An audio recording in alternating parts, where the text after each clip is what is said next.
वृणीमहे गातुं यज्ञाय गातुं यज्ञपतये दैवी स्वस्तिरस्तु नः स्वस्तिर्मानुषेभ्यः ऊर्ध्वं जिगातु भेषजम् शन्नो अस्तु द्विपदे शञ्चतुष्पदे ओम शांति शांति शांति।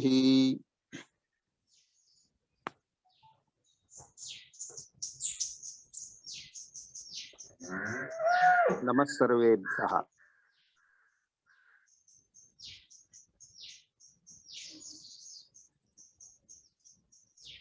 वै शुक्लपक्षः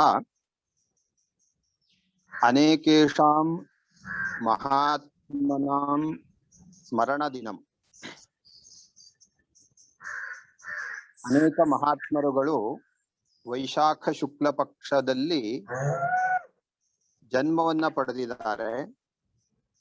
ಕೆಲವರು ಆ ಸಂದರ್ಭದಲ್ಲಿ ಕೈವಲ್ಯವನ್ನ ಪಡೆದಿದ್ದಾರೆ.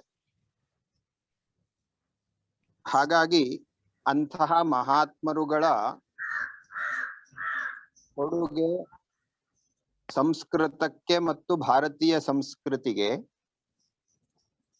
ಯಾವ ರೀತಿಯಲ್ಲಿದೆ, ಅವರು ನೀಡಿದ ಕೊಡುಗೆಯಿಂದ ನಾವು ಪ್ರೇರಣೆಯನ್ನ ಪಡೆದು ಹೇಗೆ ನಮ್ಮ ಮುಂದಿನ ನಡೆ ಇರಬೇಕು ಅನ್ನೋದನ್ನ ಚಿಂತನೆ ಮಾಡೋದಕ್ಕಾಗಿ ವೇದ ವಿಜ್ಞಾನ ಶೋಧ ಸಂಸ್ಥಾನದ ಪರವಾಗಿ ವೈಶಾಖ ಶುಕ್ಲ ಪಕ್ಷವನ್ನ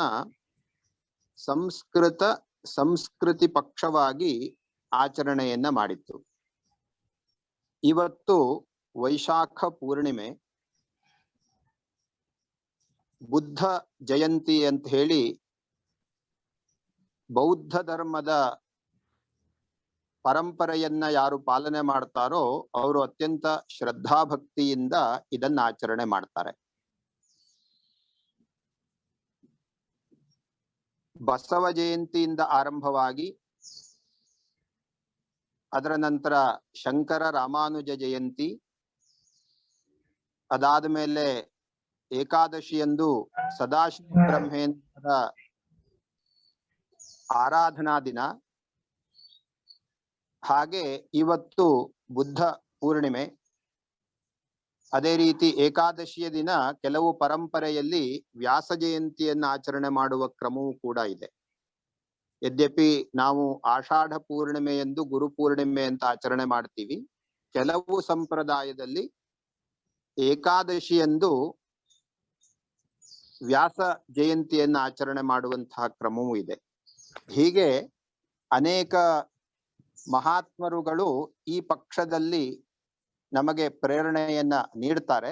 ಅವರೆಲ್ಲರ ಸ್ಮರಣೆಗಾಗಿ ಸಂಸ್ಕೃತಿ ಪಕ್ಷ ಎಂಬುದಾಗಿ ಆಚರಣೆ ಮಾಡಿ 5 ಉಪನ್ಯಾಸಗಳನ್ನ ಜೋಡಿಸಿದ್ವಿ. ಬಸವ ಜಯಂತಿಯ ನಿಮಿತ್ತ ಪ್ರೊಫೆಸರ್ ಶಿವಕುಮಾರ್ ಅವರು ಬಸವಣ್ಣನವರ ಸಂದೇಶ, ಸಿದ್ಧಾಂತ ಇತ್ಯಾದಿಗಳನ್ನ ಹೇಳಿದ್ರು. ಪ್ರೊಫೆಸರ್ ಶಿವಕುಮಾರ ಸ್ವಾಮಿ ಅವರು, ಅದೇ ರೀತಿ ಪ್ರೊಫೆಸರ್ ಶಿವಕುಮಾರ ಸ್ವಾಮಿಯವರು ಹಿರಿಯರು, ಸಂಘ ಚಾಲಕರು ಕೂಡ ಆಗಿದ್ರು. ಅವರು ಬಸವಣ್ಣನವರ ಬಗ್ಗೆ ತಿಳಿಸಿದ್ರು. ಅದೇ ರೀತಿ ಡಾಕ್ಟರ್ ಗಣೇಶ್ ಈಶ್ವರ ಭಟ್ ಅವರು ಶಂಕರ ಭಗವತ್ಪಾದರ ಬಗ್ಗೆ ಹೇಳಿದ್ರು. ಹಾಗೆ ಡಾಕ್ಟರ್ ಪಾರ್ಥ ಸಾರಥಿ ಇವರು ರಾಮಾನುಜಾಚಾರ್ಯರ ಜೀವನ ಮತ್ತು ಅವರ ಸಂದೇಶವನ್ನ ತಿಳಿಸಿದ್ರು. ಡಾಕ್ಟರ್ ಜಯರಾಮನ್ ಅವರು ಸದಾಶಿವ ಬ್ರಹ್ಮೇಂದ್ರರ ಕೃತಿಗಳು, ಅವರ ಜೀವನ ಇತ್ಯಾದಿಗಳ ಬಗ್ಗೆ ತಿಳಿಸಿದ್ರು. ಅದೇ ರೀತಿ ಇವತ್ತು ಬುದ್ಧ ಜಯಂತಿ, ಆದರೆ ಬೌದ್ಧ ಪರಂಪರೆಯಲ್ಲಿ ಇವತ್ತು ತುಂಬಾ ವಿಶಿಷ್ಟವಾದ ದಿನ ಆಗಿದ್ದರಿಂದ ಇವತ್ತು ಬೌದ್ಧ ಮಹಾತ್ಮರು ಸಿಗೋದು ಕಷ್ಟ ಅನ್ನೋ ಕಾರಣಕ್ಕಾಗಿ ಮೊನ್ನೆ 24ನೇ ತಾರೀಕಿಗೆ ನಾವು ಆಚಾರ್ಯ ಆನಂದ ಬಂತೆ ಅವರು ಮಹಾಬೋಧಿ ಸೊಸೈಟಿಯ ಜನರಲ್ ಸೆಕ್ರೆಟರಿ, ಅವರು ಬುದ್ಧ ಭಗವಾನರ ಜೀವನ ಸಂದೇಶವನ್ನ ಹೇಳಿದ್ರು. ಹೀಗೆ ಒಟ್ಟು ಉಪನ್ಯಾಸಗಳು, ಅದರ ಬಗ್ಗೆ ಚಿಂತನೆ ಇತ್ಯಾದಿಗಳು ಒಂದು ಪಕ್ಷದ ವ್ಯಾಪ್ತಿಯಲ್ಲಿ ನಡೆದಿದೆ. ಇವತ್ತು ಈ ಪಕ್ಷದ ಸಮಾರೋಹ ಕಾರ್ಯಕ್ರಮ ಆಗಬೇಕು ಅಂತ ಹೇಳಿ ಚಿಂತನೆ ಆಗಿತ್ತು. ಅದೇ ರೀತಿ ಇವತ್ತು ವೇದ ವಿಜ್ಞಾನ ಶೋಧ ಸಂಸ್ಥಾನದ ಅಡಿಯಲ್ಲಿ ಕೇಳಿಸ್ತಾ ಇದೆಯಾ? ವೇದ ವಿಜ್ಞಾನ ಶೋಧ ಸಂಸ್ಥಾನಸ್ಯ ಅಂತರ್ಗತತ್ವೇನ ಸಂಸ್ಕೃತ ಸಂಸ್ಕೃತಿ ಪಕ್ಷದ ಸಮಾರೋಹ. ಇವತ್ತು ನಮ್ಮ ಮಧ್ಯದಲ್ಲಿ ಅನೇಕ ಹಿರಿಯರಿದ್ದಾರೆ, ಅವರೆಲ್ಲರ ಸಂಕ್ಷಿಪ್ತ ಪರಿಚಯವನ್ನ ಮಾಡ್ತೇನೆ.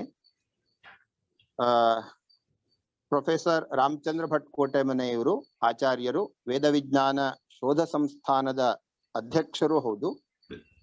ಎಸ್ ವ್ಯಾಸ ವಿಶ್ವವಿದ್ಯಾಲಯದಲ್ಲಿ ಕುಲಪತಿಗಳಾಗಿದ್ರು. ಭಾರತೀಯ ಶಿಕ್ಷಣ ಮಂಡಲದ ಗುರುಕುಲ ಪ್ರಕಲ್ಪದ ಅಖಿಲ ಭಾರತ ಪ್ರಮುಖರಾಗಿ ಅವರು ಮಾರ್ಗದರ್ಶನವನ್ನ ಮಾಡ್ತಾ ಇದ್ದಾರೆ. ವೇದ ವೇದಾಂತಾದಿ ಶಾಸ್ತ್ರಗಳಲ್ಲಿ ನಿಷ್ಣಾತರು. ಅವರು ಇವತ್ತು ಸಮಾರೋಹ ಭಾಷಣ ಮತ್ತು ಸಂಸ್ಕೃತ ಸಂಸ್ಕೃತಿ ಪಕ್ಷಾಚರಣೆಯ ಕಲ್ಪನೆಯನ್ನ ನಮಗೆ ಹೇಳುವವರಿದ್ದಾರೆ. ಅವರಿಗೆ ತಮ್ಮೆಲ್ಲರ ಶ್ರೋತೃ ವೃಂದದ ಪರವಾಗಿ ಹಾರ್ದಿಕವಾದ ಸ್ವಾಗತ. ಅದೇ ರೀತಿ ಇವತ್ತು ಅನೇಕ ಹಿರಿಯರು ನಮ್ಮ ಮಧ್ಯದಲ್ಲಿದ್ದಾರೆ. ಶ್ರೀ ಅಸಾ ನಿರ್ಮಲ್ ಕುಮಾರ್ ಅವರು ಜನಸೇವಾ ವಿಶ್ವಸ್ತ ಮಂಡಳಿಯ ಗೌರವ ಕಾರ್ಯದರ್ಶಿಗಳು, ಹಾಗೆ ವೇದ ವಿಜ್ಞಾನ ಶೋಧ ಸಂಸ್ಥಾನದ ಕಾರ್ಯದರ್ಶಿಗಳು ಹೌದು. ರಾಷ್ಟ್ರೀಯ ಸ್ವಯಂ ಸೇವಕ ಸಂಘದ ಪ್ರಚಾರಕರು. ನಮ್ಮೆಲ್ಲಾ ಚಟುವಟಿಕೆಗಳಿಗೂ ಕೂಡ ಬೆನ್ನೆಲುಬಾಗಿ ನಿಂತು ಪ್ರೋತ್ಸಾಹಿಸುವಂತವರು. ಅವರು ನಮ್ಮ ಮಧ್ಯದಲ್ಲಿದ್ದಾರೆ. ಹಾಗೆ ಇವತ್ತು ವಿಶೇಷವಾಗಿ ಸಂಸ್ಕೃತಿಯ ಬಗ್ಗೆ, ಅದೇ ರೀತಿ ಸಂಸ್ಕೃತದ ಬಗ್ಗೂ ಕೂಡ ಪರಿಚಯವನ್ನ, ಕಲ್ಪನೆ, ಮುಂದೆ ಆಗಬೇಕಾದಂತಹ ಕೆಲಸ ಇತ್ಯಾದಿಗಳನ್ನ ಪರಿಚಯ ಮಾಡಿಕೊಡುವಂಥವರು ಚೈತ್ರ MS ಇವರು ಪ್ರವೃತ್ತಿಯಿಂದ ಸಂಶೋಧಕರು, ಅಧ್ಯಯನ ನಿಷ್ಠರು.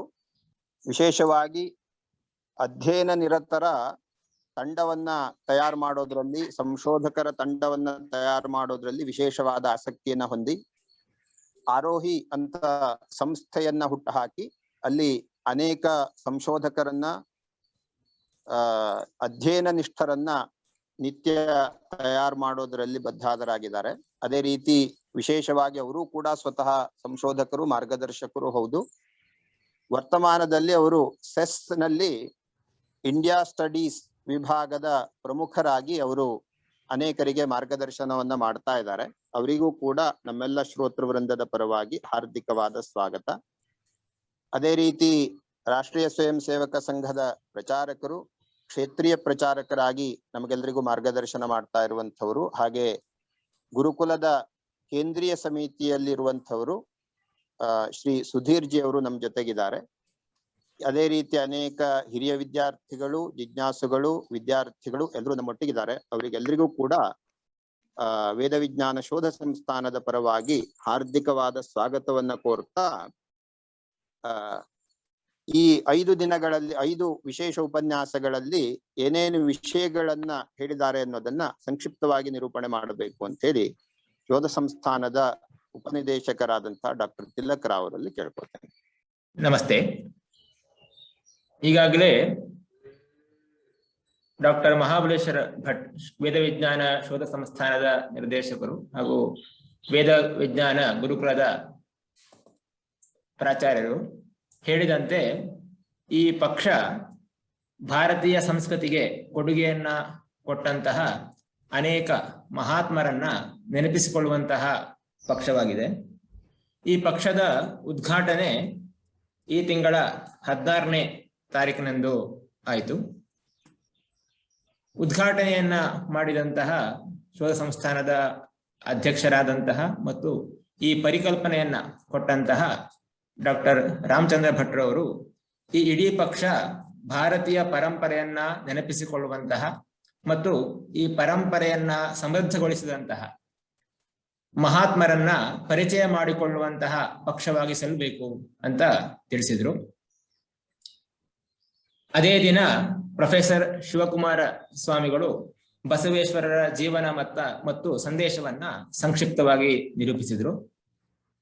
ತದನಂತರ 17ನೇ ತಾರೀಕು ಶಂಕರ ಜಯಂತಿಯ ಅಂಗವಾಗಿ ವಿದ್ವಾನ್ ಗಣೇಶ ಈಶ್ವರ ಭಟ್ಟರು ಶಂಕರರ ಸಿದ್ಧಾಂತಗಳನ್ನ ತಿಳಿಸಿಕೊಟ್ರು. ಮುಖ್ಯವಾಗಿ ಶಂಕರರು ಜ್ಞಾನಕ್ಕೆ ಸಮಾನವಾದದ್ದು ಯಾವುದೂ ಇಲ್ಲ ಅಂತ ಸಾರಿದ್ದಾರೆ. ಸಂಸ್ಕೃತದ ಮೂಲಕ ಸಂಸ್ಕೃತಿಯನ್ನ ಎತ್ತಿ ಹಿಡಿದಿದ್ದಾರೆ ಎಂದು ಅವರು ತಿಳಿಸಿದರು.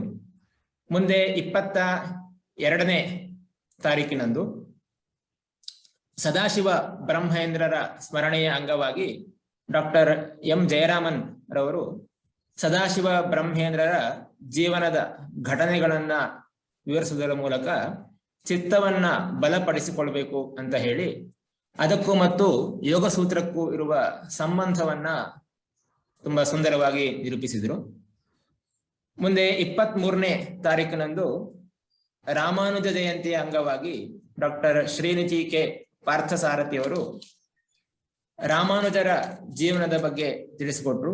ಮುಖ್ಯವಾಗಿ ಭಗವಂತ 6 ಸಂಕಲ್ಪಗಳನ್ನ ಮಾಡಿದ್ದ.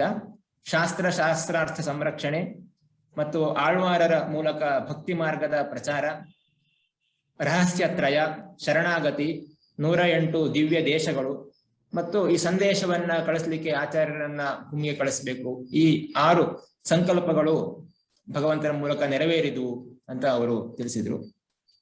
ಅದಾದ್ಮೇಲೆ 24ನೇ ತಾರೀಕಿನಂದು ಶ್ರೀ ಆನಂದ ಭಿಕ್ಕು ಮಹಾಬೋಧಿ ಸೊಸೈಟಿಯ ಜನರಲ್ ಸೆಕ್ರೆಟರಿ ಇವರು ಬುದ್ಧನ ಸಂದೇಶಗಳನ್ನ ತಿಳಿಸಿದ್ರು. ಮುಖ್ಯವಾಗಿ ಬುದ್ಧನು 4 ಆರ್ಯ ಸತ್ಯಗಳನ್ನ ತಿಳಿಸಿದ್ದಾನೆ.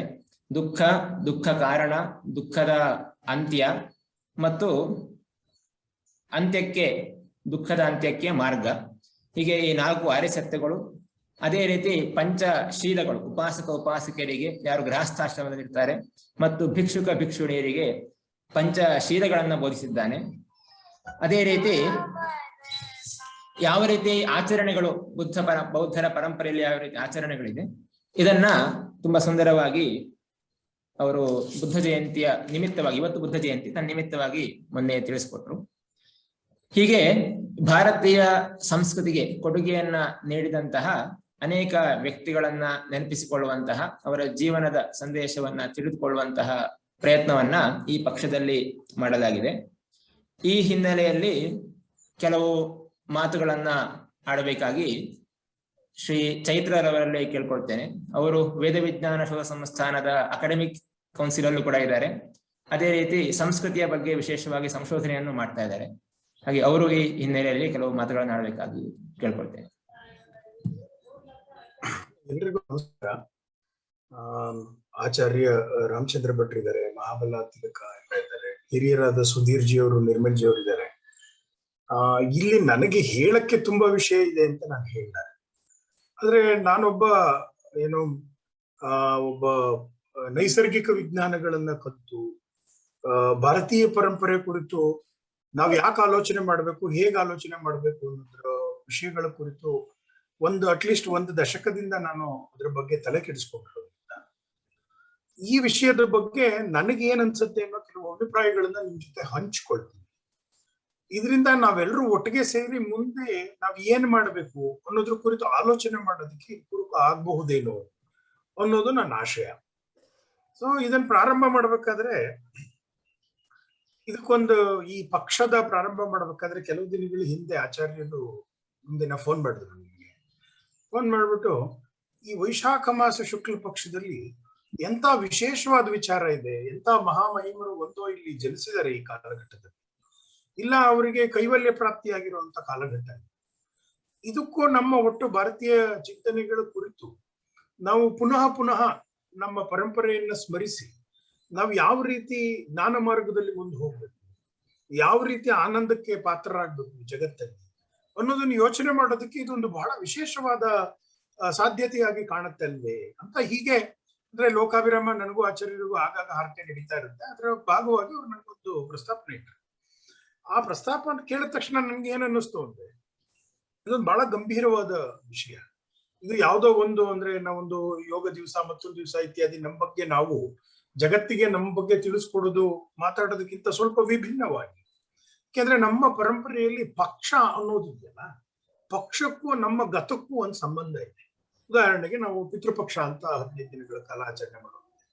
ಈ ಪಕ್ಷಕ್ಕೂ ನಾವು ನಮ್ಮ ಗತವನ್ನ ನೆನೆಸ್ಕೊಂಡು ಅದರಿಂದ ಮುಂದಿನ ಜೀವನವನ್ನು ಸುಂದರ ಮಾಡ್ಕೊಳ್ಳೋದಕ್ಕೂ ಒಂದು ಬಹಳ ನಿಕಟವಾಗಿರೋ ಸಂಬಂಧ ಇರೋದ್ರಿಂದ ಈ ಒಂದು ಪಕ್ಷ ಇದೆಯಲ್ಲ, ಈ ವೈಶಾಖ ಮಾಸ ಶುಕ್ಲ ಪಕ್ಷವನ್ನ ನಾವು ಜಗತ್ತಿಗೆ ನಾವೇನು ಅಂತ ತೋರಿಸ್ಕೊಳ್ಳೋದಕ್ಕಿಂತ ಹೆಚ್ಚಾಗಿ ನಮ್ಮ ಬಗ್ಗೆ ನಾವು 21ನೇ ಶತಮಾನದಲ್ಲಿ ಇವತ್ತಿನ ಆಧುನಿಕ ಕಾಲಘಟ್ಟದಲ್ಲಿ ಹೇಗೆ ಆಲೋಚನೆ ಮಾಡಬೇಕು ಅನ್ನೋದ್ರ ಬಗ್ಗೆ ಆಲೋಚನೆ ಮಾಡೋದಕ್ಕೆ ಸೂಕ್ತವಾಗುತ್ತೆ ಆಚಾರ್ಯರಿಗೆ. ಹಾಗಾಗಿ ಇದು ಶುಭಸ್ಯ ಶೀಘ್ರಂ ಅಂತ ನಾವು ಇದನ್ನ ತಡ ಮಾಡೋದು ಬೇಡ, ಈ ಸರಿ ನಾವು ಪ್ರಾರಂಭ ಮಾಡ್ಬಿಡೋಣ. 4-5 ಜನರನ್ನ ಹಿರಿಯರನ್ನು ಕರೆದು ಅವ್ರ ಮುಖಾಂತರ ಕೆಲವು ವಿಚಾರಗಳನ್ನು ಹಂಚಿಕೊಳ್ಳೋಣ. ಈ ಹಂಚ್ಕೋಬೇಕಾದ್ರೆ ಹೇಗಿರ್ಬೇಕು, ಜಗತ್ನಲ್ಲಿ ಅಭಿಜಾತ ನಿರೂಪಣೆಗಳಿದೆ. ಬೌದ್ಧರಿಗೂ ಏನೋ ಬಸವಣ್ಣನವ್ರಿಗೂ ಶಕ್ತಿ ವಿಶಿಷ್ಟಾದ್ವೈತಕ್ಕೂ ನಮ್ಮ ವೈದಿಕ ಪರಂಪರೆಗಳಿಗೂ ತದ್ವಿರುದ್ಧವಾಗಿದೆ. ಒಬ್ರನ್ನೊಬ್ರು ಹೊಡೆದಾಡ್ಕೊಂಡ್ರು ಅಂತೆಲ್ಲ ಏನೇನೋ ಮಾತಾಡ್ತಾರೆ ಈ ಜಗತ್ತಲ್ಲಿ. ಆದ್ರೆ ನಾವು ಇಲ್ಲಿ ಈ ಕಾಲಘಟ್ಟದಲ್ಲಿ ಅವ್ರ ಚಿಂತನೆಯನ್ನು ಯಾವ ತರ ನೋಡ್ಬೇಕು ಅಂದ್ರೆ, ಅವ್ರು ಎಲ್ಲರೂ ಯಾವುದೋ ಒಂದು ಕೇಂದ್ರ ಸೂತ್ರದ ಮೇಲೆ ಅವ್ರೆಲ್ಲರೂ, ಬುದ್ಧ ಇರ್ಬೋದು, ವ್ಯಾಸರು ಇರ್ಬೋದು, ಶಂಕರ ಇರ್ಬೋದು, ರಾಮಾನುಜರು ಇರ್ಬೋದು, ಅಥವಾ ಸದಾಶಿವ ಬ್ರಹ್ಮೇಂದ್ರ ಇರ್ಬೋದು, ಅಲ್ಲಮ ಪ್ರಭು, ಒಂದು ಕೇಂದ್ರ ಸೂತ್ರ ಇತ್ತು ಅನ್ನೋದ್ರ ಬಗ್ಗೆ ನಮಗೆ ಯಾವುದೇ ಅನುಮಾನ ಇಲ್ಲ ಅನ್ನೋದು ನಮ್ಗೆ ಈಗ ಸುಸ್ಪಷ್ಟವಾಗಿದೆ. ಹಾಗಾಗಿ ನಾವೇನ್ ಮಾಡೋಣ ಅಂತ ಹೇಳಿದ್ರೆ, ಈ ಒಂದು ಕೇಂದ್ರ ಸೂತ್ರವನ್ನ ಪುನಃ ಹಿಡಿಯೋದಕ್ಕೆ ಬೇಕಾದಂತ ಮಾರ್ಗಗಳನ್ನ ಈ ಪಕ್ಷಾಚರಣೆಯಿಂದ ಕಂಡುಕೊಳ್ಳಕ್ಕೆ ಈಗ ನಾವು ಪ್ರಾರಂಭ ಮಾಡಿದ್ರೆ ಮುಂದಿನ ದಿನಗಳಲ್ಲಿ ದೇಶಾದ್ಯಂತ ನಾವು ಈ ವಿಚಾರವನ್ನ ಮುಂದುವರಿಸ್ಲಿಕ್ಕೆ ಸಾಧ್ಯ ಆಗತ್ತೆ ಅನ್ನೋದು ಈ ಒಟ್ಟು ನಮ್ಮ ಚರ್ಚೆಯ ಬ್ಯಾಕ್ಗ್ರೌಂಡ್ ಆಗಿತ್ತು. ಅದನ್ನ ಆಚಾರ್ಯರು ತಕ್ಷಣ ಕಾರ್ಯರೂಪ ಮಾಡಿ ಅದಕ್ಕೆ ಸಂಬಂಧಪಟ್ಟವ್ರ ಜೊತೆ ಮಾತಾಡಿ ಈ ಕಾರ್ಯಕ್ರಮವನ್ನು ಮುಂದುವರಿಸಿದ್ರು, ಪ್ರಾರಂಭ ಮಾಡಿದ್ರು. ಇದು ನನಗೊಂದು ಬಹಳ ವಿಶೇಷ ಅಕೇಶನ್ ಆಗಿ ಕಾಣಿಸ್ತು. ಈ ಅಕೇಶನ್ನಲ್ಲಿ ಈ ಕೊನೆಯ ದಿವಸ ನಾನು ಯಾಕೆ ಬಂದು ಮಾತಾಡ್ಬೇಕು, ನಾನು ಆಕ್ಚುಲಿ ಆಚಾರ್ಯರಿಗೆ ಹೇಳಿದ್ದೆ, ನನ್ನ ಮಾತಾಡಕ್ ಕರಿಬೇಡಿ, ನಾನು ಕೇಳಿಸ್ಕೊಳಕ್ ಏನ್ ಬರ್ಬೇಕು, ನಂಗೆ ಹೇಳಕ್ ತುಂಬಾ ಇಲ್ಲ ಅಂತ. ಬಟ್ ನಿನ್ನೆ ರಾತ್ರಿ ಮಹಾಬಲರು ಒಂದ್ ರೀತಿ ಸೂಚನೆ ಕೊಟ್ರು, ನೀವು ಮಾತಾಡ್ಬೇಕಾಗುತ್ತೆ ನಾಳೆ ಅಂತ. ನಾನು ಅವಾಗ ಯೋಚನೆ ಮಾಡ್ತಾ ಇದ್ದೆ, ಏನ್ ಮಾತಾಡಬೇಕು, ಯಾಕೆ ಮಾತಾಡ್ಬೇಕು. ಒಂದರ್ಥದಲ್ಲಿ ಅಂದ್ರೆ ಸಂಸ್ಕೃತ ಪರಂಪರೆ ಇತ್ಯಾದಿ ಹಿನ್ನೆಲೆಯಲ್ಲಿ ಇಟ್ಕೊಂಡು, ನಾನು ಸಂಸ್ಕೃತ ಕಲಿತ ವಿದ್ಯಾರ್ಥಿ ಅಲ್ಲ, ಶಾಸ್ತ್ರೀಯ ಪರಂಪರೆಯ ಭಾಗವಾಗಿ ಬಂದವನಲ್ಲ.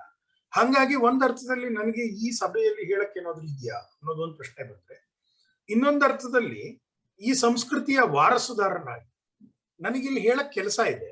ಮತ್ತೆ ಸಂಸ್ಕೃತ ಶಾಸ್ತ್ರಾಧ್ಯಯನ ಪರಂಪರೆ ಮತ್ತೆ ವಿಭಿನ್ನ ಬೇರೆ ಬೇರೆ ಶಾಸ್ತ್ರ ಆಧುನಿಕ ಪರಂಪರೆಗಳ ನಡುವೆ ಜಗತ್ತು ಪರಿಭಾವಿಸೋ ತರ ವೈರುಧ್ಯಗಳಿಂದ ಮತ್ತೆ ಇವೆರಡು ಒಟ್ಟಿಗೆ ಹೋಗ್ಬೇಕಾಗಿರೋ ಕಾಲಘಟ್ಟದಲ್ಲಿ ನಾವು ಇರೋದ್ರಿಂದ ನಾವು ಈ ಸಂವಹನದಲ್ಲಿ ತೊಡಕೋಬೇಕು ನಮ್ಮ ಕಡೆಯಿಂದ ಅನ್ನೋ ಆಲೋಚನೆ ಹಿನ್ನೆಲೆಯಲ್ಲಿ ನಾನು ಈ ಕೆಲವು ಅಂಶಗಳನ್ನು ಹೇಳ್ತೀನಿ. ಈ ಅಂಶಗಳನ್ನ ಹೇಳಬೇಕಾದ್ರೆ ನಾನು ಆಚಾರ್ಯರು ಕೆಲವು ವರ್ಷಗಳ ಹಿಂದೆ ಅವರು ಶೋಧ ಸಂಸ್ಥಾನದ ಕಟ್ಟಡ ಉದ್ಘಾಟನೆ ಮಾಡೋ ಸಂದರ್ಭದಲ್ಲಿ ಮಾತಾಡಿದ್ದು ಒಂದು ವಿಷಯನ ಉಲ್ಲೇಖ ಮಾಡಿ ನನ್ನ ವಿಷಯಕ್ಕೆ ಪ್ರಸ್ತಾವನೆ ತರ ಇಡ್ತೀನಿ.